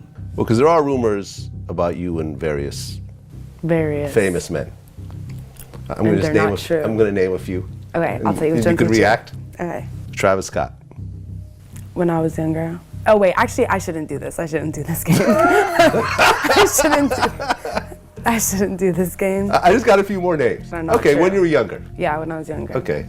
Shout out to Travis Scott, one of the monsters out there in music right now. Definitely. And shout out to his new baby. Yeah, as beautiful. Well. And his beautiful wife. Beautiful lady. 21 Savage. When I was younger. Okay, and I was with them like a long time ago, like. Yeah, well, you're 21. It couldn't have been that long ago. I'm just kidding. No, I don't know. At least I hope so. Okay. And the rumors of a connection between Ruby Rose and Travis Scott seem to have originated around 2014. While there's no concrete evidence to confirm they were dating, Life and Style magazine reported they were supposedly together for 8 months, with this time frame coinciding with a period when Travis wasn't publicly linked to any other girls. Then of course we have Ruby herself from that DJ Vlad interview confirming she was dating Travis when she was younger, and then we have even more evidence if we use old tweets and comments from both of their social media accounts. If we look through Ruby Rose's tweets from 2017, at which point in time she was 16, we can see the tactics she used to get with older men. Where on the 24th of July in 2014, she wrote, "Sometimes you have to lie about your age when it comes to NFL players," which is pretty shocking as she's lying about her age and making these men think they are seeing an adult, but I guess it is also their responsibility to verify her age. She would then share more tweets about more high status men, such as Future and Travis Scott, where she wrote, "I just met Future last night," and "At Travis, I'm saving me for you." Now I guess this doesn't look entirely bad on Travis, just her possibly showing how much love she has for a rapper she likes. Well, actually, it seemed that Travis returned the favor on her social media accounts. Using Ruby Rose's Instagram, we can see that Travis was liking her Instagram post in 2014, at which point in time, she was 16 and he was 23 years old, which is a 7-year difference, which is pretty shocking. Now, am I defending Travis Scott? No. As I stated before, it's their responsibility to make sure the people they are seeing are of age. However, with Ruby's previous tweet of lying about her age, is it entirely Travis's fault? So with everything we have so far, the articles, tweets from Ruby, Travis liking her posts, and then Ruby stating in an interview they were together, something may have happened between the two, which is pretty shocking again considering Ruby's age. Now of course, this is allegedly as I'm not trying to get sued, and recently all of this has been dug up and posted on social media, and fans' reactions have been pretty hateful towards Travis Scott. A fan wrote, "Put them fellas in jail for at Travis and 21 Savage," as 21 Savage himself was also apparently seeing Ruby Rose around this period. He is so nasty. Travis Scott is really getting exposed for how much of an awful person he is. I had no idea this was his history. Wait, the man showing responsibility for the death of 8 people to have people talk the time he was a grown-ass man and dating a child, which is a person responding to someone saying that people shouldn't be digging up these things from the past. Now the next relationship I'll be delving into is Travis Scott with Rihanna, which honestly was pretty bad for Travis as supposedly Rihanna was embarrassed to be with him. So the two apparently met all the way back in 2013 at the 2013 opening ceremony runway show at New York Fashion Week. The two were then going to collaborate on her 2015 song, Be Better Have My Money, co-produced by Travis Scott. It will be then in late 2015 when all the dating rumors began, where they would be spotted at a tattoo appointment, a Fashion Week after party, and multiple nights out in West Hollywood, where insiders stated Travis and Rihanna are fully dating. Officially, it's already very serious, he's very into her. The biggest stories from the two we would get is when they were seen together during New York Fashion Week in 2015, where the two superstars had articles written about them with titles such as Rihanna and Travis Scott snog and get very close at New York Fashion Week party amid dating rumors. Rihanna also attended Travis's set at Hollywood nightclub One Oak, where he would be performing, and as stated by one of the attendees, once Travis finished his set, they were inseparable and all over each each other. The following month, in November of 2015, Rihanna would then announce her anti-world tour, where she would also reveal that Travis Scott would be joining her for all of the stops in North America. However, as we move into 2016, it seemed like the two's alleged relationship started fading away, and an insider at Complex would even expose Rihanna for apparently being embarrassed to be with Travis. First, Travis would be asked by ESPN what his mother thinks about him being spotted with Rihanna, where it seems like he didn't want to answer and gave a pretty shaky response. Has your mom said anything to you? Is she asking at all about you, the pictures all over the place of you appearing to date Rihanna? Yeah, you know, she calls me about like all types of stuff she see on TV, you know. That's not what I asked. But does she think the Rihanna thing is cool? Because the rest of us think that's really cool. Like, we're very happy for you. She is happy for you as we are about that. Y'all are crazy, bro. Y'all are wild. I mean, your mom, if she happy for you, we're happy for you. We want to be happy with you. Thank you, man. You guys are crazy. You guys are crazy. Well, how's your life changed? So even though through the months, both artists declined to ever confirm the relationship, Scott's December 2015 cover story for Complex sheds some light on their dynamic. Complex's Lawrence Schlossman wrote that Scott had flaked on a scheduled interview time because he was holed up with Rihanna, his recently rumored love interest. Later, when the two men managed to sit down for a chat, Schlossman wrote that Scott described Rihanna as his muse. A couple years down the line, Lawrence then broke the news on his podcast, Throwing Fits. They had first learned of the secret couple during an interview with Travis Scott, but Travis told him to keep it under wraps. But of course, as I read to you earlier, he published it anyways, which apparently made Travis incredibly angry and ruined Complex's relationship with Travis for the following years. And this is what Lawrence had to say on his podcast. Just like you have, and I exposed, even though I wasn't supposed to because I was so angry at the access I was promised and then rescinded in real time, which ruined my life. Yeah, that sucks. I broke the news about him and Rihanna in the thing, which they told me not to do. Apparently what La Puma, our boy, Joe the Puma, told me was that it hurt Complex's relationship with Travis. This was in 2016, I wrote this, but apparently for the next couple of years, he would complain about that because it was specifically, you know, and it's not because he's like, don't tell anyone I'm smashing Rihanna. It's because Rihanna's like, don't tell anyone that I'm smashing Travis Scott, please. Right? Obviously embarrassing as fuck. And but that was the one. And apparently, I guess he got over it though later. But Travis Scott, the worst. And that's why I hate this motherfucker. Because he ruined my life. Which is pretty embarrassing for Travis Scott, as it seemed like Rihanna was ashamed to be with him. So even though they ended things off in 2016, this didn't stop Rocky from bringing up Travis's and Rihanna's relationship on a recent diss towards Travis, which he played at Rolling Loud. Which is Rocky accusing Travis for taking his swag, so in return, Rocky stole Rihanna from him. So overall, it seemed like one of those relationships you see in teenage high school movies, where the popular guy gets with a nerdy girl, and the guy wants to keep it on the down low because it would ruin his reputation if everyone found out. And in this situation, Rihanna was the cool kid getting with the loser kind of guy Travis Scott that she didn't want to be seen with. And for that journalist to say she was embarrassed to be effing with him is kinda crazy. And after Travis Scott and Rihanna ended, Travis would start talking to the reality TV star Kylie Jenner. Sorry to interrupt the video, but if you're enjoying so far, I'd appreciate if you could subscribe, like and comment. I'm trying to get to 30k subs ASAP, so I'd appreciate that. Let's get back to the video. Moving into 2017, Kylie Jenner was freshly single after ending a 3-year relationship with the rapper Tyga. Okay, finally, near the end of the episode, a bunch of flowers show up that we know are from Travis Scott, and Kylie can't stop smiling about it when she texts him. But don't forget about T-Raw, because Kylie finally explains why she dumped Tyga. There was absolutely not one thing wrong with me and T. Him and I will always have a bond. There was no crazy fight.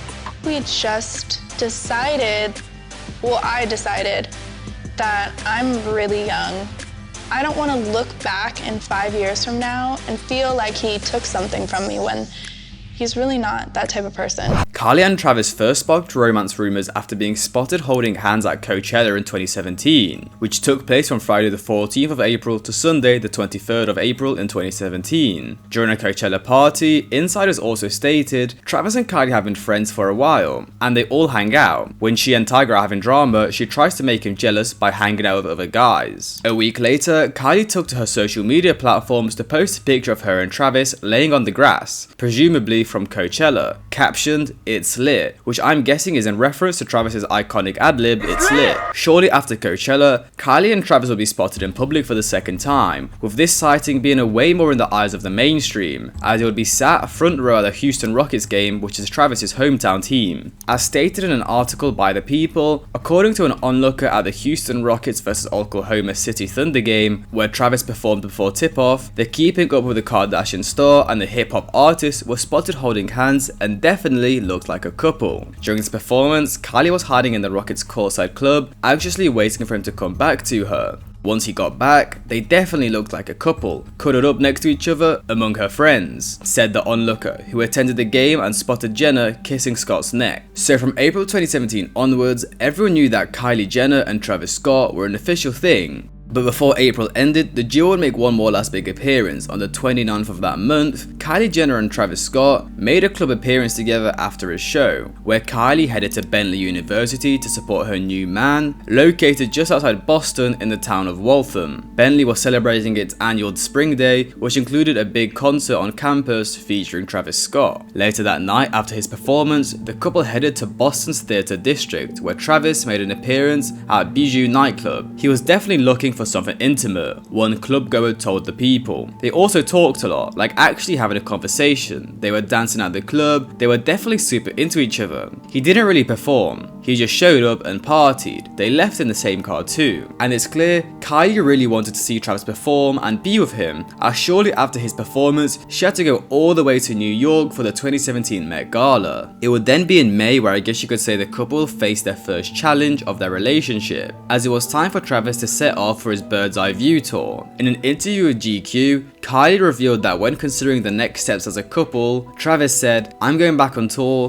what do we want to do about this? Because we obviously liked each other," to which Kylie eagerly replied, "I guess I'm going with you." In the interview, she recalled this moment as riding off into the sunset. So even though I called it a challenge, the couple quickly found a solution due to their strong bond, and then they both set off for Travis's global tour. In that same month of May, he had also released a song Butterfly Effect, in which he didn't directly mention Kylie. However, Travis made several references to the way he cares for her, in the lines such as, "Heating up baby, I'm just heating up. You need your love, not a need it is a must. Feeling stuck, you know how to keep me up." Where Travis expressed the love he had for Kylie and how he needed her. As a way of cementing his allusions to Jenner, Travis had also posted a photo of them descending the stairs of a private jet, captioned "Butterfly Effect." 2 months later, in the June of 2017, the now official couple would get matching butterfly tattoos on the back of their ankles, and Kylie even went on to get an ankle tattoo in tribute to her ex Tyga, changed to what was once a lowercase t to a lowercase la, which showed that that relationship with Tyga was officially in the past, as she was now with Travis. Then in August, for Kylie's 20th birthday, the two would spend a day out together, where Kylie would be spotted wearing a fat diamond chain, which was in fact a birthday present from Travis.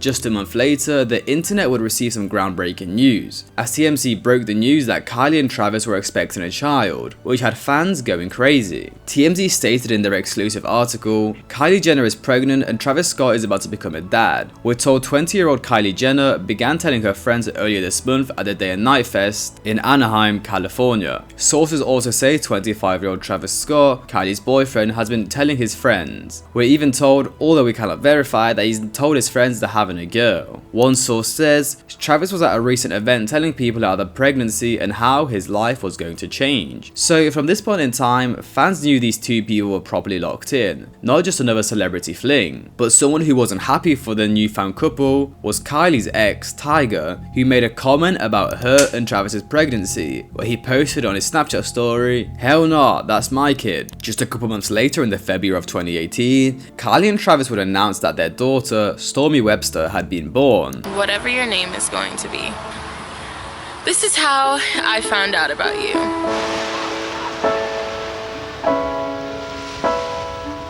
Your mother and I were living our lives, having fun. She met your father, and they just hit it off. Chemistry.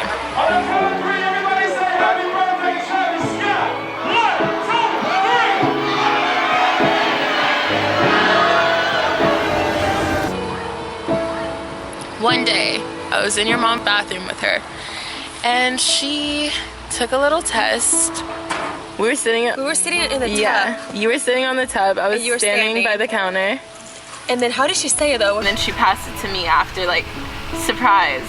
Like, 'cause she just looked at me weird, and I'm like, what? And I didn't know that's what she was doing. Yeah. So when she passed it to me, I was like, I didn't even tell you. She was like, she gave us a look.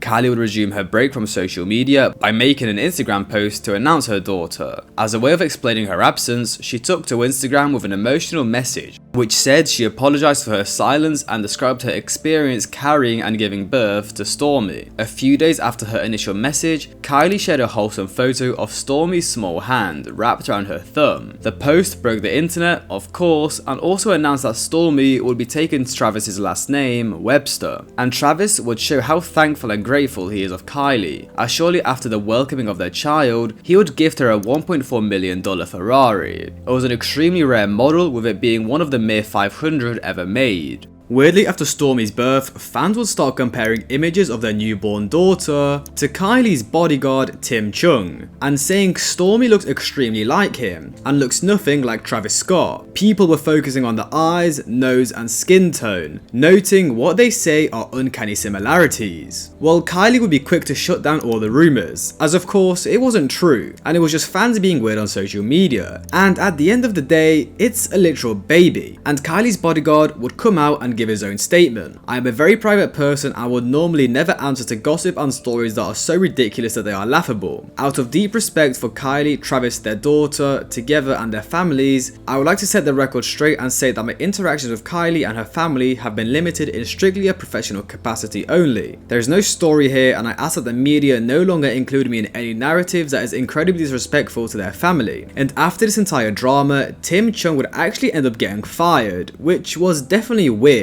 But at the end of the day, this was just a silly rumor started by fans for no reason. So Travis is a multi-platinum #1 Billboard charting artist, Kylie is filthy rich from her family and business, and they've just had a child together. Fame, money, and a child, seems like they had it all, and they were living their life happily together. It really seemed like nothing could go wrong. But just a month after the birth of their child, in March, Travis and Kylie would be traveling to Florida, where the famous couple would be spotted by paparazzi. As they were leaving their luxurious hotel, Kylie would be seen with a huge bruise under her eye, which she tried to cover using the bomber jacket in her hand. But even with her attempts, paparazzi were quick to snap pictures of the injury and spread rumors around on the internet. Now, before I delve into this abuse rumor, it actually seems like Travis and Kylie's relationship has a series of alleged cheating and abuse allegations, which mainly come from Travis. So that's what I'll be exploring now. So first, the abuse. From the site Scandalous.media, which is supposedly a popular site for celebrity exposing and gossip. As they state themselves in the About Me on their page, we have exclusive inside sources that are reliable, we share the industry secrets of our exposing fam, and for anyone willing to take a chance to read about the truth behind Hollywood. They published an entire expose on the relationship of Travis and Kylie, where they told everyone the many dark secrets on Travis's alleged disgusting behaviors. As stated on their website, my source alleges that Travis is physically abusive and says that he has a bad anger problem when it comes to Kylie. I've had a few posts on Kylie in the past, and I focus heavily on how insecure she truly is. Sure, it seems like she has a perfect life and that she's everyone's goals, but our sources told you that if she doesn't find herself on the definition of perfect, she'll literally cry herself to sleep. My sources tell me that Kylie does actually spend a lot of nights crying because of her insecurities, and how no matter what she does, Travis still looks somewhere else. So this apparent insecurity from Kylie is their reasoning on why she would even stay in this relationship if she was being abused or cheated on, since due to her insecurity, they think that she values herself as less, which makes her think she deserves and will settle for less. And they would further explain, I'm just saying that often, victims of abuse will stay in the relationship out of fear, manipulation and insecurity, and in Kylie's case, it definitely sits on the insecurity side a little heavier. So for the abuse evidence so far, we have the obvious black eye from Kylie, which was captured by paparazzi, then the supposed insider from the scandalous media site, which texted them saying, anywho, I was talking to one of my friends who is blank, I met her, blank, and she was saying how this year will be the year of those being exposed for who they truly are, Selena included, and then we start talking about some shocking inside info that blank been cheating on blank, and it's gonna come out, Travis being physically abusive, a lot more on how terrible his anger is to Kylie, and Kylie, she cries a lot of nights. I was like, whoa, I've heard of Travis allegedly cheating, Kylie's insecurity and all the background of that, but it's truly wild when you put it all into retrospective, since everyone feels like since she has money and status, she's set. A blank, who's close in blank blank, has told me how Travis has never made it seem to Kylie like she's lacking, rather that sexually or emotionally, so that's why it's confused and hurt her when the cheating was out of the closet. But the things I've heard are so wild, I wouldn't even suggest publicly saying them. I want Kylie to learn to love herself. It really hurts knowing that in her world, she feels so lonely that she has to submit herself to an abuser. Daily Mail would also write an article about Travis's and Kylie's abusive relationship, where they themselves had an insider with secret information. The Daily Mail published an article on the 1st of March in 2023 titled, "His anger issues are not anything new. Travis Scott has a history of getting into fights and it was the reason Kylie Jenner broke up with him, as he now faces fresh scrutiny for punching a sound engineer in the face," which was an article that connected Travis's acts of public violence with alleged abuse in his and Kylie's relationship. As if you didn't know, Travis has a strong connection to aggressive behavior. This can be seen either from this clip where he lashed out paparazzi for calling him ASAP Rocky,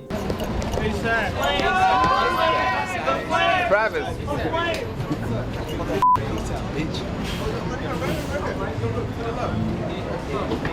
or when in 2023, when he attacked a 52-year-old sound engineer and caused $12,000 worth of damages in a New York nightclub, where he was then wanted by the NYPD on accusations of assault and criminal mischief, where even bystanders captured Travis's aggressive behavior leading up to the assault and also recordings of the damages Travis caused. TMZ also stated in the article, law enforcement sources tell us the alleged victim, a sound engineer at Nebula, claimed after an altercation, Scott punched him in the left side of the face. He did not have any visible injuries. We're told Travis then caused approximately $12,000 of damages to a speaker and a video screen before fleeing. So as we can see, Travis has quite the past of lashing out at people and displaying aggressive behavior, then mixing that in with his rager branding and overall being a rich famous guy. All of that and now allegations of abuse, it doesn't look too great for him, especially as this aggressive behavior that I have shown you so far is only what the public has captured. Imagine all the things that have happened behind closed doors, or people that Travis's team paid off to keep things on the down low. There's probably so many things that went down that we do not know of. Anyway, these acts of alleged, and I have to say alleged about all of these because I'm not trying to get sued, well, these may have been the reason for Kylie's and Travis's breaks they have had in their relationship. Their first break would come around in the October of 2019, which was around a year after Travis had previously stated in a Rolling Stone interview that, "We'll get married soon. I've just got to sturdy up. I've got to propose in a fire way." It got to a point where I was like, I need her with me to operate. She's that one.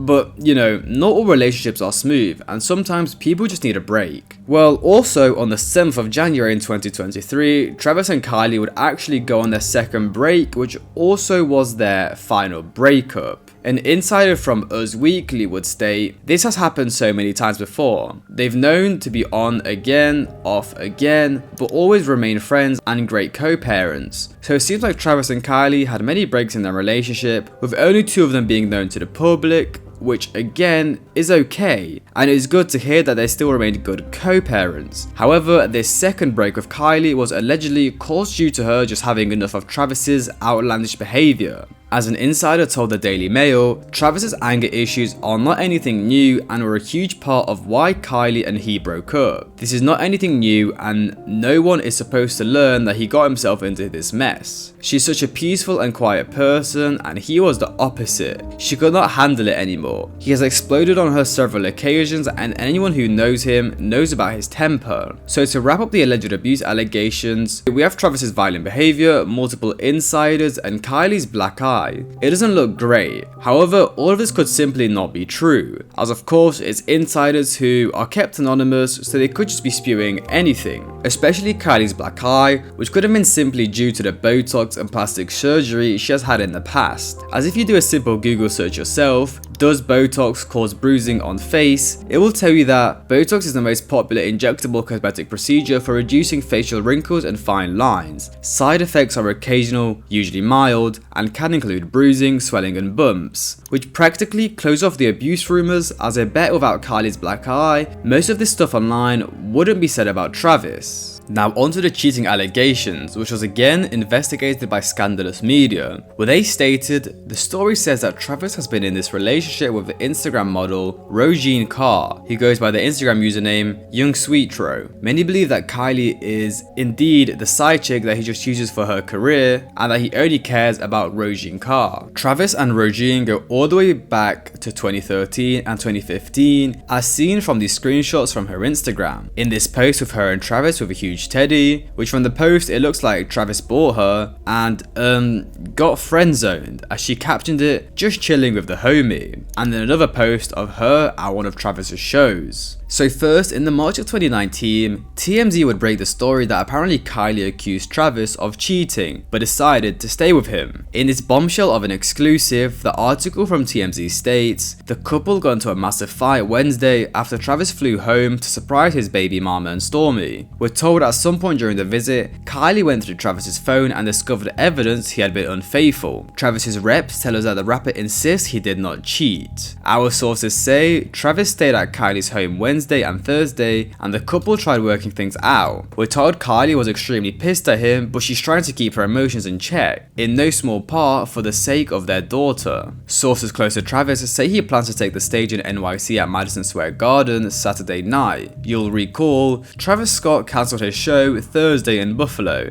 claiming he was ill, but we're told the fight with Kylie was the reason for pulling the plug. So of course, this is all insiders and sources jibber jabber. However, there is more evidence. In the March of 2018, Travis and Rogine were vacationing together according to these painfully obvious Instagram pictures taken at the same location. As you can see, they're both in some snowy location in the woods, posted a day apart. Then it also seems like Rogine was constantly with Travis on tour, as indicated by them always posing in the same area, and of course, Rogine is letting everyone know it through her Instagram. In these messages we can see Rogine was in Poland the same days as Travis was performing, but guys, it keeps getting worse. Rogine would make Instagram posts with blue Jordan 1s on the floor, which was the exact same shoes Travis would be spotted wearing around the same period. So overall, it seems like Travis wasn't even trying to hide the fact he was allegedly cheating. And I mean, everything lines up, so take this information how you want. And it seemed like Kylie knew what was going on and had beef with Rogine, as she would block her on Instagram, which Rogine would screenshot and post on her story with the caption, "How many times a day do you block me and unblock me, sis?" To which after, she would make an Instagram post in bed, captioned, "Tell your baby daddy I said thanks," which of course is aimed at Kylie. But of course, no one wanted to publicly admit anything, so in response to all of this, Travis would deny the allegations of cheating with an Instagram story, which read, "It's really affecting when you see false things said about you. Once again, these false stories about me cheating are just simply not true. Focusing on life, music and family at this moment is what's real." So yeah, of course, Travis denied the rumors and told his fans that he's just focusing on his career and family, and Rogine herself would deny the rumors, which is odd as she is the one dropping the evidence and hints of the affair. In an Instagram story which read, "None of these rumors are true, it's just the internet creating a false narrative. Please stop spreading lies and leave us alone because it's affecting real lives. Thank you." And then of course, Kylie herself put out a tweet to the fans, again denying the rumors, which read, "Travis and I are on great terms and our main focus right now is Stormy. Our friendship and our daughter is priority."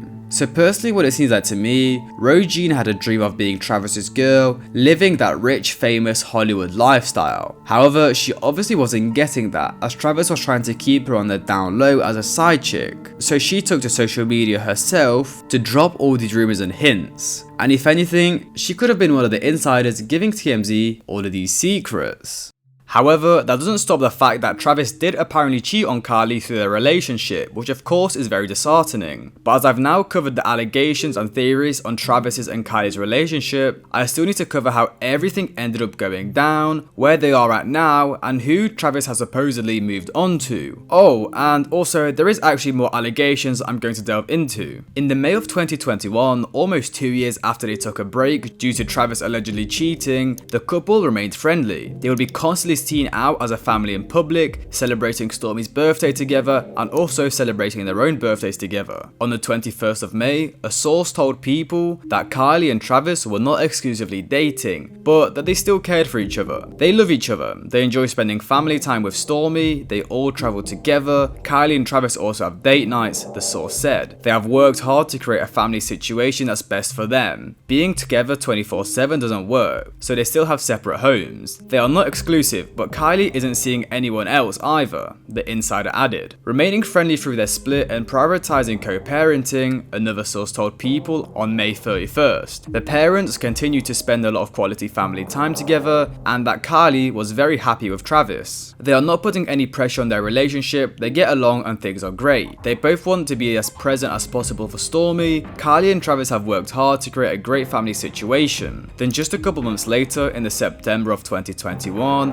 Kylie Jenner would announce she's pregnant with Travis Scott's baby and they'll be expecting a second child. Later that year in 2021, the couple faced another challenge in their relationship after the Astroworld tragedy, which left 8 people dead and over 300 people injured, which of course was heartbreaking for everyone involved. Now Travis would release an apology to his fans and Kylie would be right by his side supporting him, as she would release her own statement on Instagram, explaining how they didn't know what was happening in the crowd while the event was going on. Eventually, on the 2nd of February in 2022, Kylie would deliver their second child. At first, their son would be called Wolf, but they would later change his name to Airy. Now, the year of 2022 would be great for their family. They would be constantly celebrating birthdays together, family holidays, and creating lifelong memories. Well, that was until the October of 2022, when Travis was once again attacked with cheating rumors. Rumors would begin when he posted an Instagram story of a set for what it seemed like a music video, and then the side chick from earlier, Roisin, would post a story which showed her at a music video set with the caption, "I'm directing obviously," trying to fool everyone into thinking once again her and Travis are seeing each other, just like in 2018. And Travis would post a response to this with a statement on his Instagram story, which read, "It's a lot of witch going on. An uninvited person was sneaking photos on what was supposed to be a close set while I was directing a video. I'm saying this for the last time. I don't know this person, I've never been with this person, so please stop with the continuous cyber games and the fictional storytelling." So Travis is denying the cheating allegations and says he doesn't know Roisin and has never been with her, which is pretty hard to believe. Well, since Travis was denying he even knew Roisin existed, she would drop a crazy video in response, which pretty much confirmed the cheating rumors. Okay, so what we're not gonna do is we're not gonna lie on me, because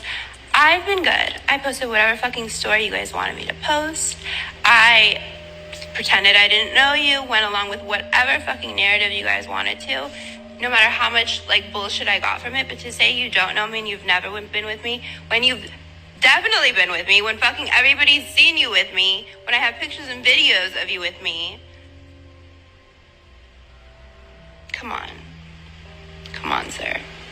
Or like even fucking this Valentine's Day, I saw you, I ran out the door, and you had every single girl I know blowing me up, like Trav's asking for you, come back. Are we pretending that didn't happen too?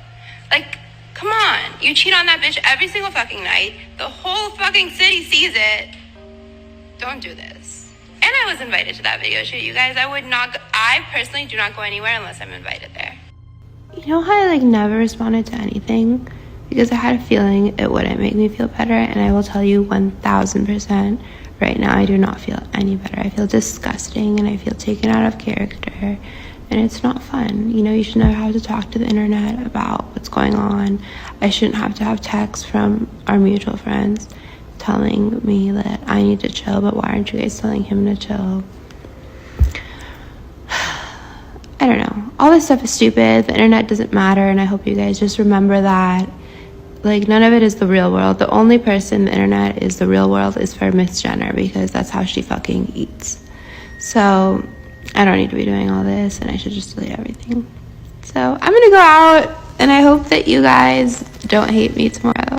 As you can see, Roisin basically just told the whole world Travis did in fact cheat on Kylie with her, and even spent that year's Valentine's Day with her, which would have been 12 days after the birth of his daughter. But Travis would deny this with a picture on his Instagram story which showed the day it was taken, 14th of February, which he captioned with, "If you wasn't on this table on Valentine's Day, then you wasn't with me," basically showing evidence he was not with Roisin on the 14th of February. And one of the people that works on Travis's set would vouch for him, saying that they have never seen Roisin before, in a comment which read, "Big cat, I've been working with Travis for 8 years plus, I was on set all day and he was directing a video for another artist. She was not there with him, he does not F with her in any way, nothing else to see here." So Travis is saying it's not true, then one of the people on his set is saying it's not true. But we're not done there. So Roisin would post more evidence. She would post screenshots of text messages of what it seems like between her and a friend, where they were proving that Travis was at Gunner's party on the 14th, not at the table he posted on his Instagram story. She would then share another screenshot of text messages, where in the series of text, one of them read, "Trav ready to link." And to end off these most recent allegations, Roisin would post a fat paragraph, which read, "I have never perpetrated any narrative.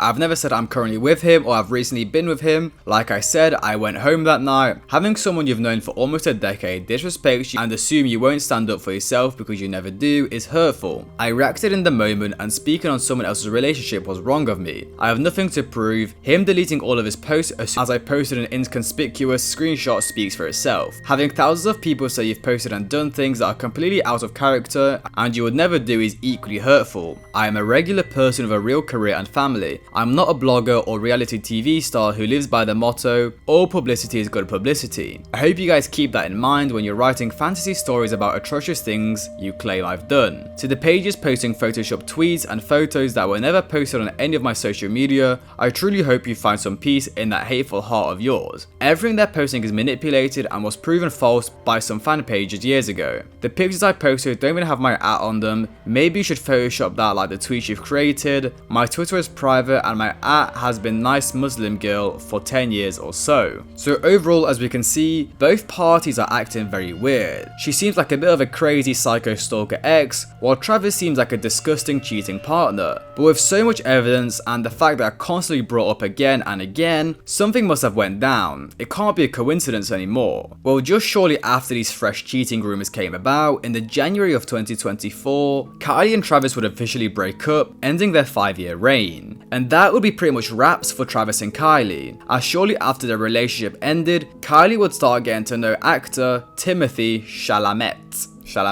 The most recent time we would actually hear of Travis and Kylie would be on Travis's 4th studio album Utopia, where he would mention her on a couple songs. For example, on the song My Eyes, in the lines, "Look in my eyes, tell me your tale, do you see the road, the map to my soul? Look, tell me the signs whenever the smoke clear out of my face, am I picture perfect or do I look fried? All of that green and yellow that drip from your eyes is telling," which is a direct reference to Kylie Jenner as he mentions her eyes that are 2 different colours, which they also spoke upon in their interview together. What color are my eyes? Green, sometimes yellow. I love you. Maybe that's like because it's a big deal. What color are my eyes? Brown. You know that. Or when on the track Meltdown featuring Drake, where he supposedly dissed Kylie's new man, Timothy, in the lines, "Chocolate AP and chocolate the V's got that Willy Wonka factory. Burner athlete like its calories, find another flame hot as me." Where Travis is saying Kylie will never find another guy like him, which is apparently aimed at Timothy, as he starred in the Willy Wonka movie back in 2023. And unfortunately for fans of the two, it seemed that they had no interest in getting back together, as in the June of 2023, TMZ would release an article titled, "Kylie and Travis not back together, get along as co-parents." where they wrote in the article, Kylie and Travis have split and gotten back together in the past, so there's a chance it happens again, but our sources say this time it feels more permanent, which confirmed the end for the two. However, recently in 2024, there has been two events which brought up their names together again. First, on the 24th of May in 2024, Alexander Edwards and Tyga got into a scuffle with Travis Scott. In an article with TMZ, the situation supposedly went down like this. Sources familiar with the situation tell us the fight started after both Travis and Tyga were on stage behind a DJ booth, and when Richie grabbed the mic, he gave props to both rappers, saying something to the effect of, "We got T-Raw, AE and Travis in the building." We're told Travis seemed pissed he was being lumped in with Tyga, possibly a Kylie Jenner exes thing. So Travis snatched the mic out of Richie's hand, prompting AE to say something to Trav, and for context, AE and Tyga are best friends. We're told Travis approached Tyga security with threats and stormed off stage, only to return with Southside moments later. That's when Southside and AE started going at each other, at first just punching, but then AE landed several uppercuts, before Travis pulled AE up off Southside and nearly fell off stage in the process. Then AE and Travis started tussling across the stage, and of course, once news of the fight started spreading across social media, many people described it as Travis beating up Tyga. So obviously a big brawl, but you know, these things happen all the time on nights out. But the issue was there was many bystanders which captured videos of this fight and started spreading rumours around on the internet. One of these would be that, as Travis and Tyga were supposedly going at each other, Travis Scott shouted, "At least I waited till she was 18, which was Travis calling out Tyga for getting with Kylie when she was 17 and he was 24, which is a pretty crazy age difference. Now I'm not sure if that is actually true, but I highly doubt it to be honest. But then recently, rumours of Travis and Kylie dating have come back, as they were spotted wearing the same hat just days apart, which could be a hint or a nothing rumour. Take it how you want. So since the early 2010s, we can see Travis has gotten himself into a lot of trouble, whether it be supposedly dating Ruby Rose while she was a minor and he was 24, having a journalist expose his relationship with Rihanna and the fact she was embarrassed to be seen with him, and then finally his most recent relationship with Kylie, who he treated in a disgusting manner and still ended up somehow having 2 children with her. It is horrifying how that ended up happening. Now the abuse allegations of Kylie, personally I'm not too sure on those. The black eye was definitely due to the Botox, otherwise I personally think there would have been a bigger deal made out of it. But then the Hollywood insider saying Travis Scott is allegedly abusive, well I'm not too sure how we can trust those, and also the word abusive could just be used if he was shouting at her and making her feel scared, which is still pretty terrible. But then the cheating rumors of Regine, they seem very believable. So many things line up, it can't just be a coincidence. And as of 2024, well the media and fans are speculating that Travis is linking up with SZA, as he was seen performing at her UK shows and supposedly liked her past 6 Instagram posts quickly, which apparently he didn't do with Kylie. So those are the toxic relationships of Travis Scott. Recently, many of you will have seen Lone get arrested for a simple battery family violence misdemeanor on his girlfriend Aisha. But from what I've seen, no one has actually investigated the full story properly and actually covered what may have went down. So that's what I'll be doing today. So before Lone was with his most recent girlfriend Aisha, he was dating a girl from high school named Airy. From what I can find on Instagram, she runs a business where she does people's dreadlocks. It seemed like she did Carti's hair for Whole Lotta Red all the way back in late 2022, before Lone was signed to Opium, and since then she's pretty much done every single Opium member's hair. I can't really find any pictures of her and Lone on the internet, whether that be due to them being deleted or just them keeping their relationship off the internet. There's not much of them, but what I did find was the two got matching law tattoos on the center of their necks. And Lone did speak about her a couple times in his songs. In 2018, Lone made an entire song dedicated towards her called Ari's Interlude, where he spoke the love he had for her in the lines, "Yeah, no condom, you my baby." Okay, now that one's a bit crazy, but yeah, the entire song is just him rapping about how much he loves her. Lone would also mention on the unreleased track Loyalty, where he said the line, "Call my bro and tell him that I'm feeling bad, I'm feeling sick. And I text Ari, tell her that I love her, that's my forever bitch." More love songs that Lone dedicated to her are probably I Love You So Much, You and I, Suicide Mission and Lightspeed, since those are recorded and released around the time period him and Ari were together. And those songs that I mentioned are probably some of Lone's best songs, so Lone, please bring back your old sound, this new stuff's really not it. In Lone's Montreality interview in late 2022, he also stated that the most romantic thing he ever did was writing a girl a letter, which I'm guessing was to Ari, as that was his girlfriend before the interview was recorded. What is the most romantic thing you have ever done? I wrote a bitch a letter. I won't call her a bitch because I actually really love her, but I wrote her a letter one time after I hurt her feelings and got her some flowers and stuff.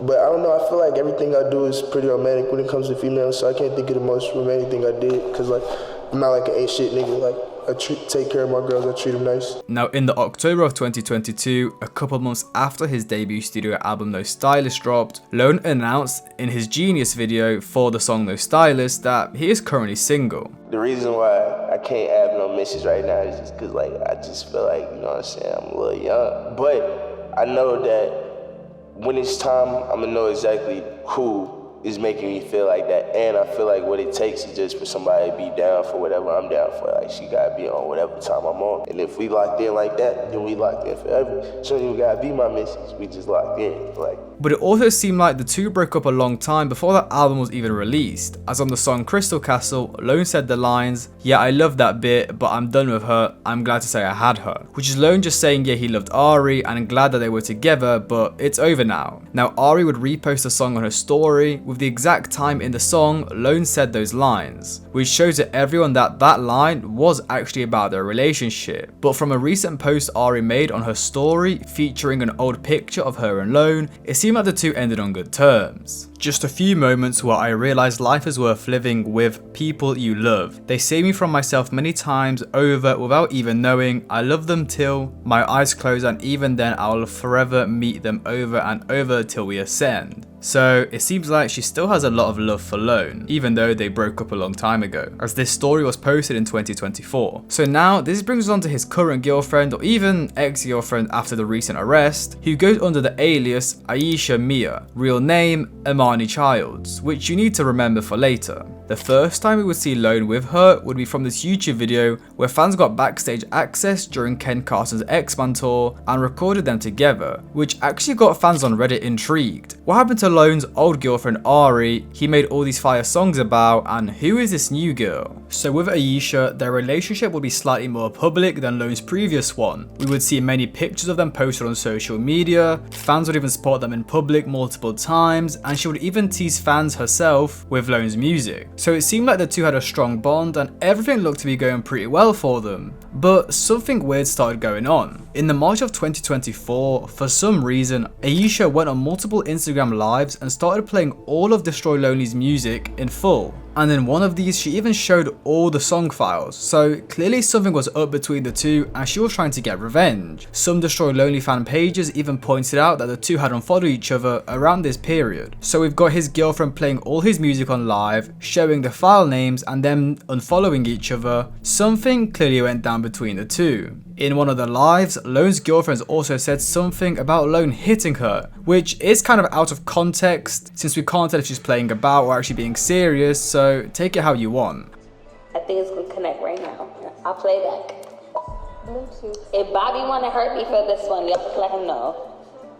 And shortly after all this went down, it would be released to the public that on the 20th of November in 2023, Destroy Lonely was charged and arrested for simple battery family violence. In the court documents it stated, I, Keith E. Gamage, Solicitor General for the County of Fulton, State of Georgia, in the name and on behalf of the citizens of Georgia, do hereby charge and accuse Bobby Sandimani with the offense of simple battery family violence, a misdemeanor for that said accused in the County of Fulton, State of Georgia, on or November 20, 2023, did intentionally make physical contact of an insulting and provoking nature with the person of Imani Childs, who is the present person living or formerly living in the same household of accused in violation of OCGA 16523, contrary to the laws of this state, the good order, peace and dignity thereof. Now in the documents it says the alleged battery was on a woman, Imani Childs, which may confuse you as his girlfriend is known under the name Aisha Mia. Well, if we go through her tweets, we can actually see her tweeting that her name is Imani Childs, with Aisha just being an online alias she uses. Sorry to interrupt the video, but if you're enjoying so far, I'd appreciate if you could subscribe, like and comment. I'm trying to get to 30k subs ASAP, so I'd appreciate that. Let's get back to the video. Now a lot of people on the internet were also saying, oh, it doesn't mean he hit her or anything. Well, under the Georgia code, the exact one Lone got charged for, 16523, it states simple battery is when a person intentionally makes physical contact of an insulting or provoking nature with the person of another, or intentionally causes physical harm to another. Meaning the charge Lone got was for a physical altercation, not just like shouting or making her feel intimidated, which would class as assault. A day after his arrest on the 21st of November, Destroy Lonely would be given a bond of $2,500 under the condition he has no contact with the alleged victim. Using the court documents, we can also see Bobby Sandimani, also known as Destroy Lonely, pleaded not guilty to the charges and demanded a jury trial. Now weirdly, just 2 weeks after his arrest, on the 4th of December in 2023, Imani would make a request to change the bond conditions from no contact to no violent contact, meaning her and Lone can speak but have no violent incidents. And it seemed like she did this as she tried to contact Lone while he was under the no contact bail conditions. As in the email exchange between Lone's lawyer and Imani, Lone's lawyer told her, I have explained that Mr. Sandimani cannot answer the phone when you or your mother call him as you did over Thanksgiving weekend. So it seems like Imani tried contacting Lone just a week after his arrest, but of course he wasn't allowed to answer, or it would mean he was breaching his bail conditions. And that is all the information we have for now. I also found this clip from an interview where Lone himself told us he has a hot temper. Are you hot-headed? Yes. Really? Bad temper. That's actually crazy that you said that. That is something that I would 100% want to change about myself. I hate how mad I am. Like, I get very angry. Which doesn't make himself look any better in this situation. It was also stated that the jury hearing is set for the June 18th in 2024, which is when we will find out if Destroy Lonely is guilty or not. Or Imani might just end up dropping the charges in general, which we have seen in other domestic abuse cases, just like with XXXTentacion. So I guess in a month, we will see in the eyes of the law if Destroy Lonely will be guilty or not guilty for simple battery of the alleged victim Imani Childs, known as Aisha Mia. Now, Lone having issues with his girl is not only affecting his personal life, but also the recent rollout of his third studio album, Love Lasts Forever. So from the title of the album, as you can guess, it was going to be based around his relationship and just in general, a nice love album. However, in the past couple of months, new snippets from Destroy Lonely and his producer, Lil 88, have been previewed with a different style, with these new songs having a more generic Atlanta trap style, which wasn't really well received by fans. And they for sure didn't like the fact that Lil 88 was supposedly executively producing the entire album. Lil 88 would even tweet, "This ain't a love album, and you don't even know album name yet, just before we put in our great music." Now of course this sudden change of sound was caused by the breakup with his girlfriend, which is why the entire direction of the album has changed so much. Lone would even come out in a tweet which read, "Black America presents Love Lasts Forever fool, but this ain't no love story." Clearly telling fans that the album will not really be love themed, which got fans quite disappointed.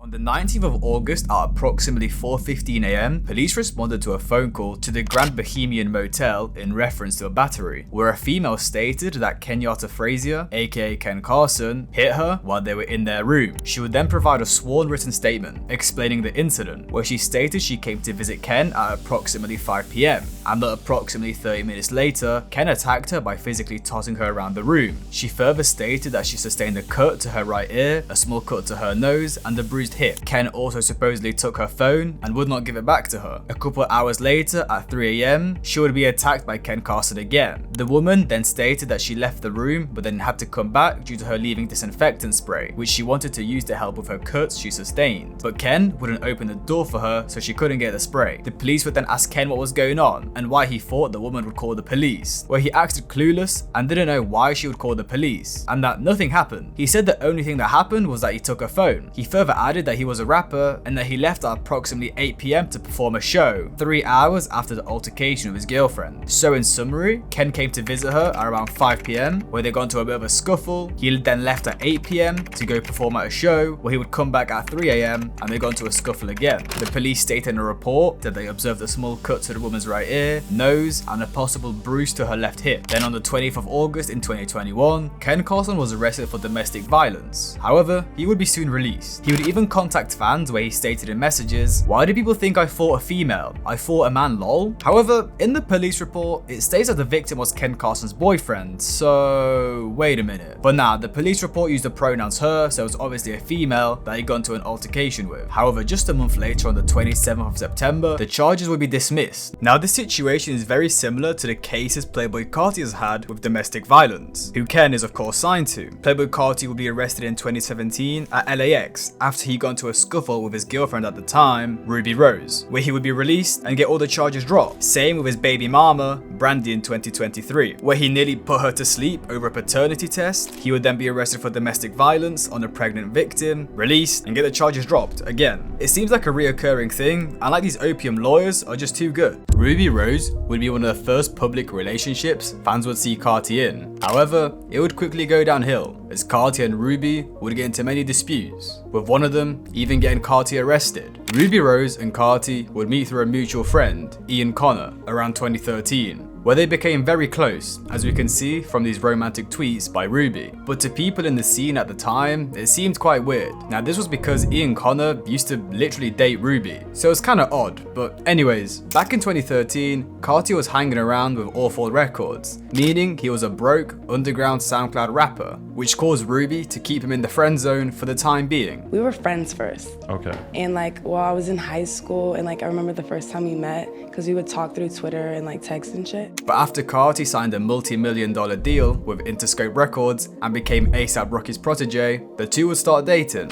He would always try and flirt with me, but I wasn't feeling him then yet. Like it wasn't until like a year into our friendship when we started getting freaky. When he was like way more famous and way richer? He's still like, no. During this time though, Carti would still be living at Ruby's house in Atlanta, where he would get up to normal Atlanta things, such as using her balcony as a shooting range. But as Ruby stated herself, the two were crazy in love, so she probably just let it slide. But also being crazy in love led to them making some rash decisions, which nearly ended in Ruby getting shot. One day as Carti was trying to leave the house and catch a flight, Ruby would hide his phones as she didn't want him to leave. This would lead to Carti getting pretty heated and getting into an argument with Ruby. He had to leave, but Ruby was hiding his phones, so to intimidate her, he got one of the guns and shot it in the air. We got in a little argument because I hid his phones before his flight, and it just was like we were outside. He like, it wasn't directly at me, it was just more like in the vicinity. Incident. Now this wouldn't be the only time catching flights caused the two to have a scuffle, as in 2017, Carti and Ruby Rose would get at it again. The two were at LAX, ready to enter their terminal, where Carti asked Ruby to call her mother to check in, but she didn't want to. As Ruby declined, Carti took matters into his own hands, as he would attempt to snatch her phone. This would lead to them getting into a bit of a scuffle, pushing each other back and forth. Carti would eventually get fed up and grab her by her backpack straps and drag her out of the terminal into an Uber, to which she would retaliate by slapping him in the face. A bystander at the airport would end up calling the police, where they would arrive and arrest Playboi Carti. An eyewitness revealed to police that she saw red marks on the woman's chest, but cops say that they did not see any physical injuries on her or Carti. He would be then taken in and charged for misdemeanor domestic battery and hit with a $20,000 bail, which was posted the following morning. However, sometime later, the LA City attorney stated that they would not file charges, but instead hold an informal hearing with the rapper and his girlfriend to discuss how best best to avoid what went down back in July at LAX. Now after this incident, their relationship would continue getting worse and more toxic. In an interview with Academics, Ruby would share a story of how Carti got salty that she took a picture of a male friend, which led to Carti admitting that he was cheating on Ruby. Just have a look. So I went to, it was for Howard's homecoming. I hosted a party in DC for Howard's homecoming.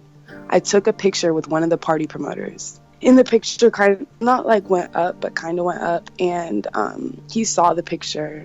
He ended up seeing the picture and was upset about it, but we talked about it. And like I like explained to him like it was just a friend. I showed him like the guy's girlfriend.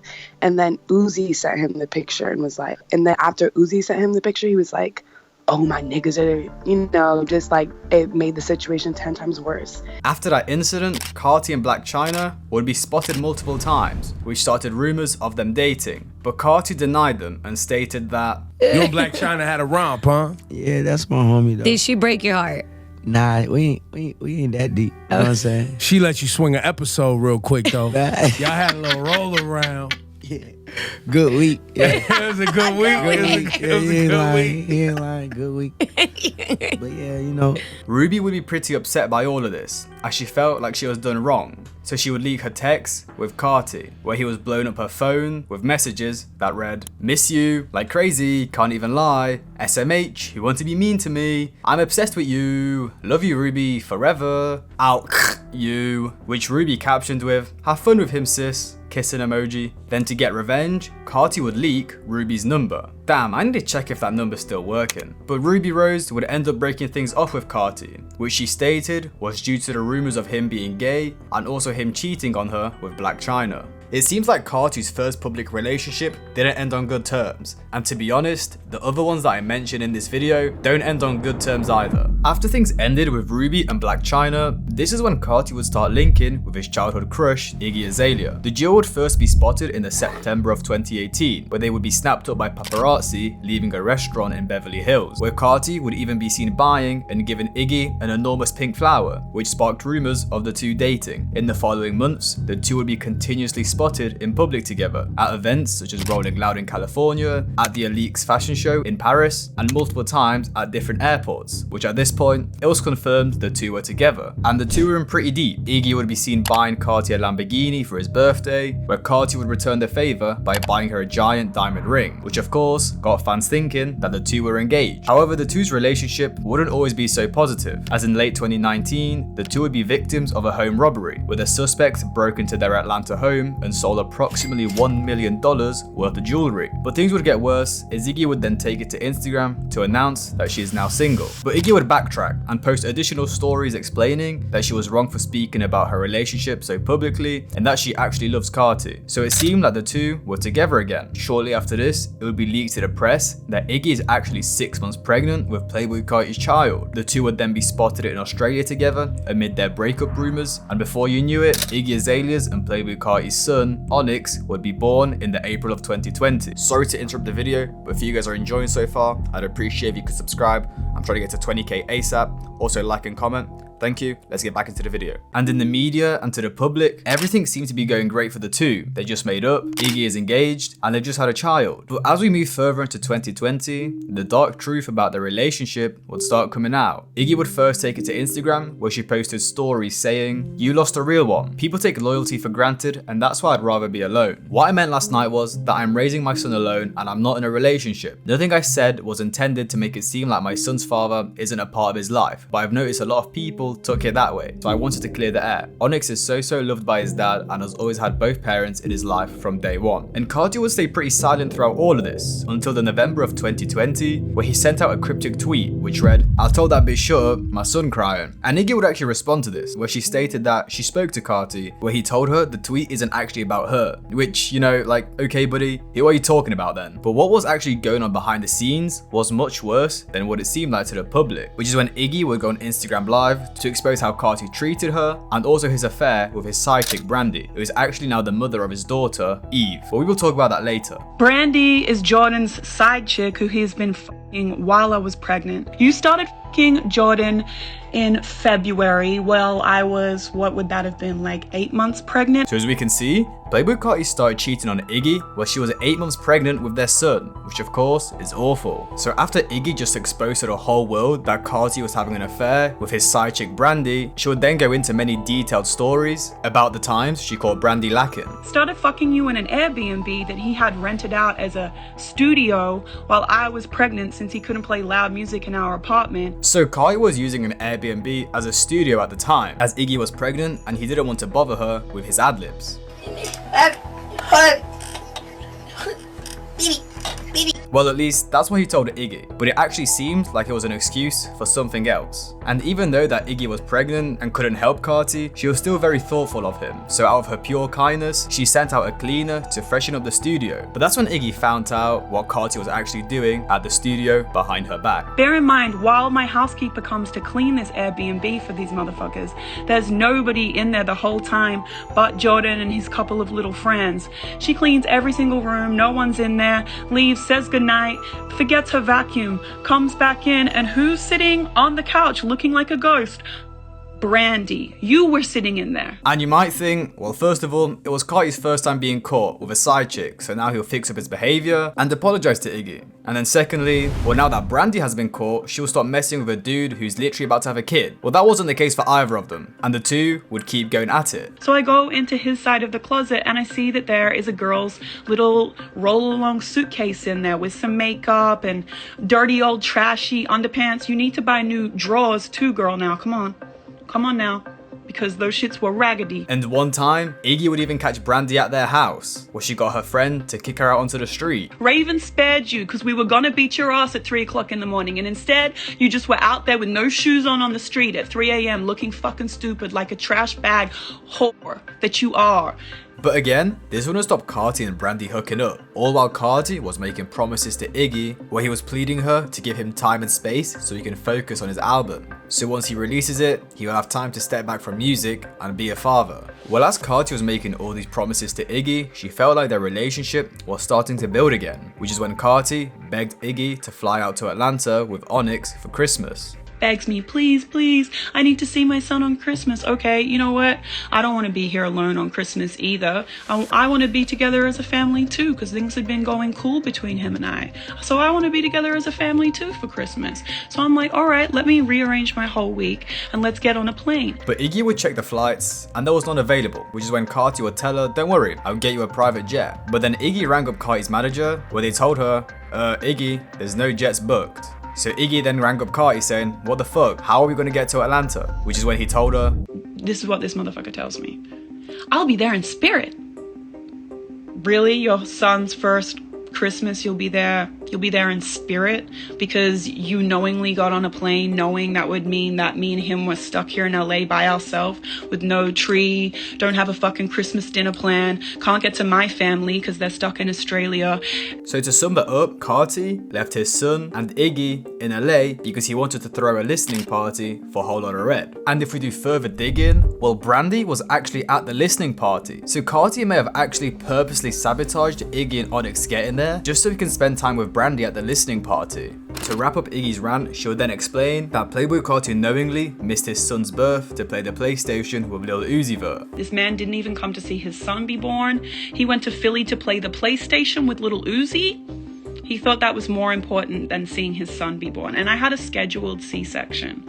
And to make matters worse, during COVID, you would only be allowed one visitor during a birth. Iggy would of course choose Carti to be a visitor, but of course he didn't turn up, so their son was born with only his mother by his side. Iggy also had to beg Carti to sign the birth certificate multiple times, as he refused to sign it, and from what we know, he still hasn't signed it to this day. And at this point, Iggy has had enough, which is when she would start posting screenshots of her and Carti's DMs, where Carti even made the promise that he will marry Iggy one day. She would put out further tweets which read, to clarify, this man was literally at my house last night telling me he loves me, so this is very much not me being bitter, it's me not ducking with trifling as shit that happens at the expense of my son. And I've not said anything and could say much more for the longest time because I know the net won't side with me and that I'm hated. But Christmas, and this bitch proud of you and her stories, LFAO. I've covered for so long, hoping you do better. A lot of women relate. And what she's talking about in that tweet is Brandy, Carti's side chick, actually posted on her stories like screenshots of Whole Lotta Red saying, "Oh, I'm so proud of you, I'm so proud of you," you know, directed at Carti. In another tweet, she would reinforce the fact that Carti literally asked for this child and wanted it, so why is he now acting like a deadbeat? To end things off and make matters seem even worse, Iggy would go on her Instagram story and reveal that Brandy wasn't the only girl Carti was cheating with, as before Brandy, he was supposedly cheating on Iggy with Brandy's best friend. So what I'm hearing is that while I was in Brazil last December and Jordan was in Miami recording in the Hit Factory, Little Miss Brandy, you and your friend, whose profile name I will get, and yes, I will put you on Front Street too, that is coming my way soon, were both in the studio, but he wasn't fucking you yet, Brandy. He was fucking your friend. But as usual, after all of this, Carti stayed silent. Well, actually, he posted some pictures and videos of him and Onyx. Well, that's all that we would get from him. The only thing we would ever hear from Carti about their relationship would be 2 years later in an interview with XXL, where he opened up about his and Iggy's relationship, saying, "And Iggy, she's a great mum. I love her to death. I'm single, she's single now, but that's one of the best mothers in the world. And that's what you got to put in the book, you hear me? I love her to death. She is the best mother in the world." Now this did fool many fans into thinking, "Aw, look how wholesome and kind Carti is." But Iggy would remind the world of how evil he actually is. After a fan brought up what Carti said in an interview, saying, "He said so many nice things," well, she responded with, "You've been misled. I don't fuck with a man I'm not even remotely on good terms with claiming he pay my bills. I pay my bills." Secondly, saying nice things for an interview sounds great, but in real life he talks to me like shit so badly, I had to stop all direct contact. His team has been calling about the interview, hoping for my silence because they know what my reaction would be. I do appreciate being called a great mum, but when that's not reflective of what he has to say in real life, I'd much rather be left out of being mentioned at all. So from what we just went through, it's quite clear to see how Carti is quite the deadbeat father, but also a terrible partner who cheats and lies at any opportunity he can. Now many of you think this is bad, but at least Iggy wasn't physically harmed. Well, not publicly, but we will get onto that later. As with his next relationship, things turned pretty dark. So after things ended with Iggy, Carti would level Brandy up to main chick status, but things would quickly spiral out of hand. In the December of 2022, Carti and Brandy had been living together for over 2 years, and Brandy was 14 weeks pregnant. However, Brandy wasn't quite sure if Carti was the father, so she brought that conversation up to Carti and had even asked him to take a paternity test, which from what I can read in the report, it seemed like Carti disagreed with whatever Brandy said, leading to an argument which eventually escalated to a physical alteration. Allegedly, a witness tried to jump in and break up the fight between the two, which is when Brandy was able to escape Carti's grasp, where she ran to her car, which was when Carti attacked her again. Brandy told police Carti tried pulling her out of the car and put his hand over her mouth as she tried to use the vehicle's SOS feature to call the police. Cops would soon arrive, where they arrested Carti and stated that Brandy had visible injuries to her neck, chest and back. However, soon after the arrest, Carti's attorney would come out and dismiss everything, stating, "Mr. Carter was falsely accused. Pursuant to my communications with the Fulton County District's Attorney Office, this case will be dismissed without any prosecution or litigation." Which honestly seems crazy to me. Not only did we have a previous domestic abuse case with Ruby which got dismissed, but now another one just a couple years later. It happened again, with multiple witnesses, just for it to be brushed under the carpet. And it seemed like Carti attempted to take any possible attention away from the situation, as after he was arrested, he returned to Twitter announcing new music, edging fans that he was going to drop. Now I don't know if that was his actual intentions, but it definitely seemed like it. And what it also seemed like, Carti even had some type of physical fight with Iggy, which she spoke about on her Instagram live. We had a huge fight. I'm not even going to get into what happened at that fight. I will spare you, Jordan. I'll spare you that. I'll spare you that for now.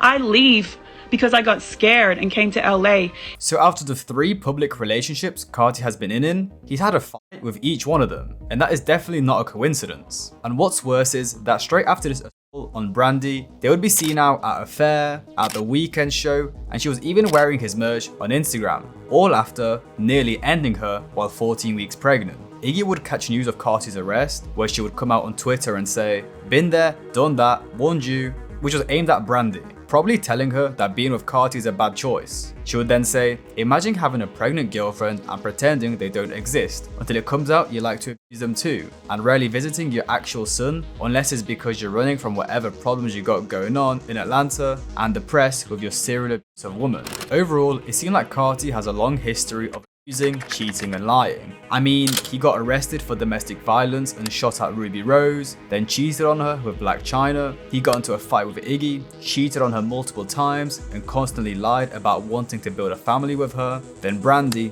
again, assaulted her, and well, I don't know how they're doing anymore, but I doubt they're having a joyous relationship. It's a shame that a lot of celebrities get away with this stuff. Not only that, but a lot of fans turn a blind eye to it. And if you've made it this far, let me know. Do you separate the art from the artist? If your favorite artist has committed acts like this, will you still play their music? I mean, I think I know the answer to this, as Carti is slowly becoming one of the highest streamed artists in the world on Spotify.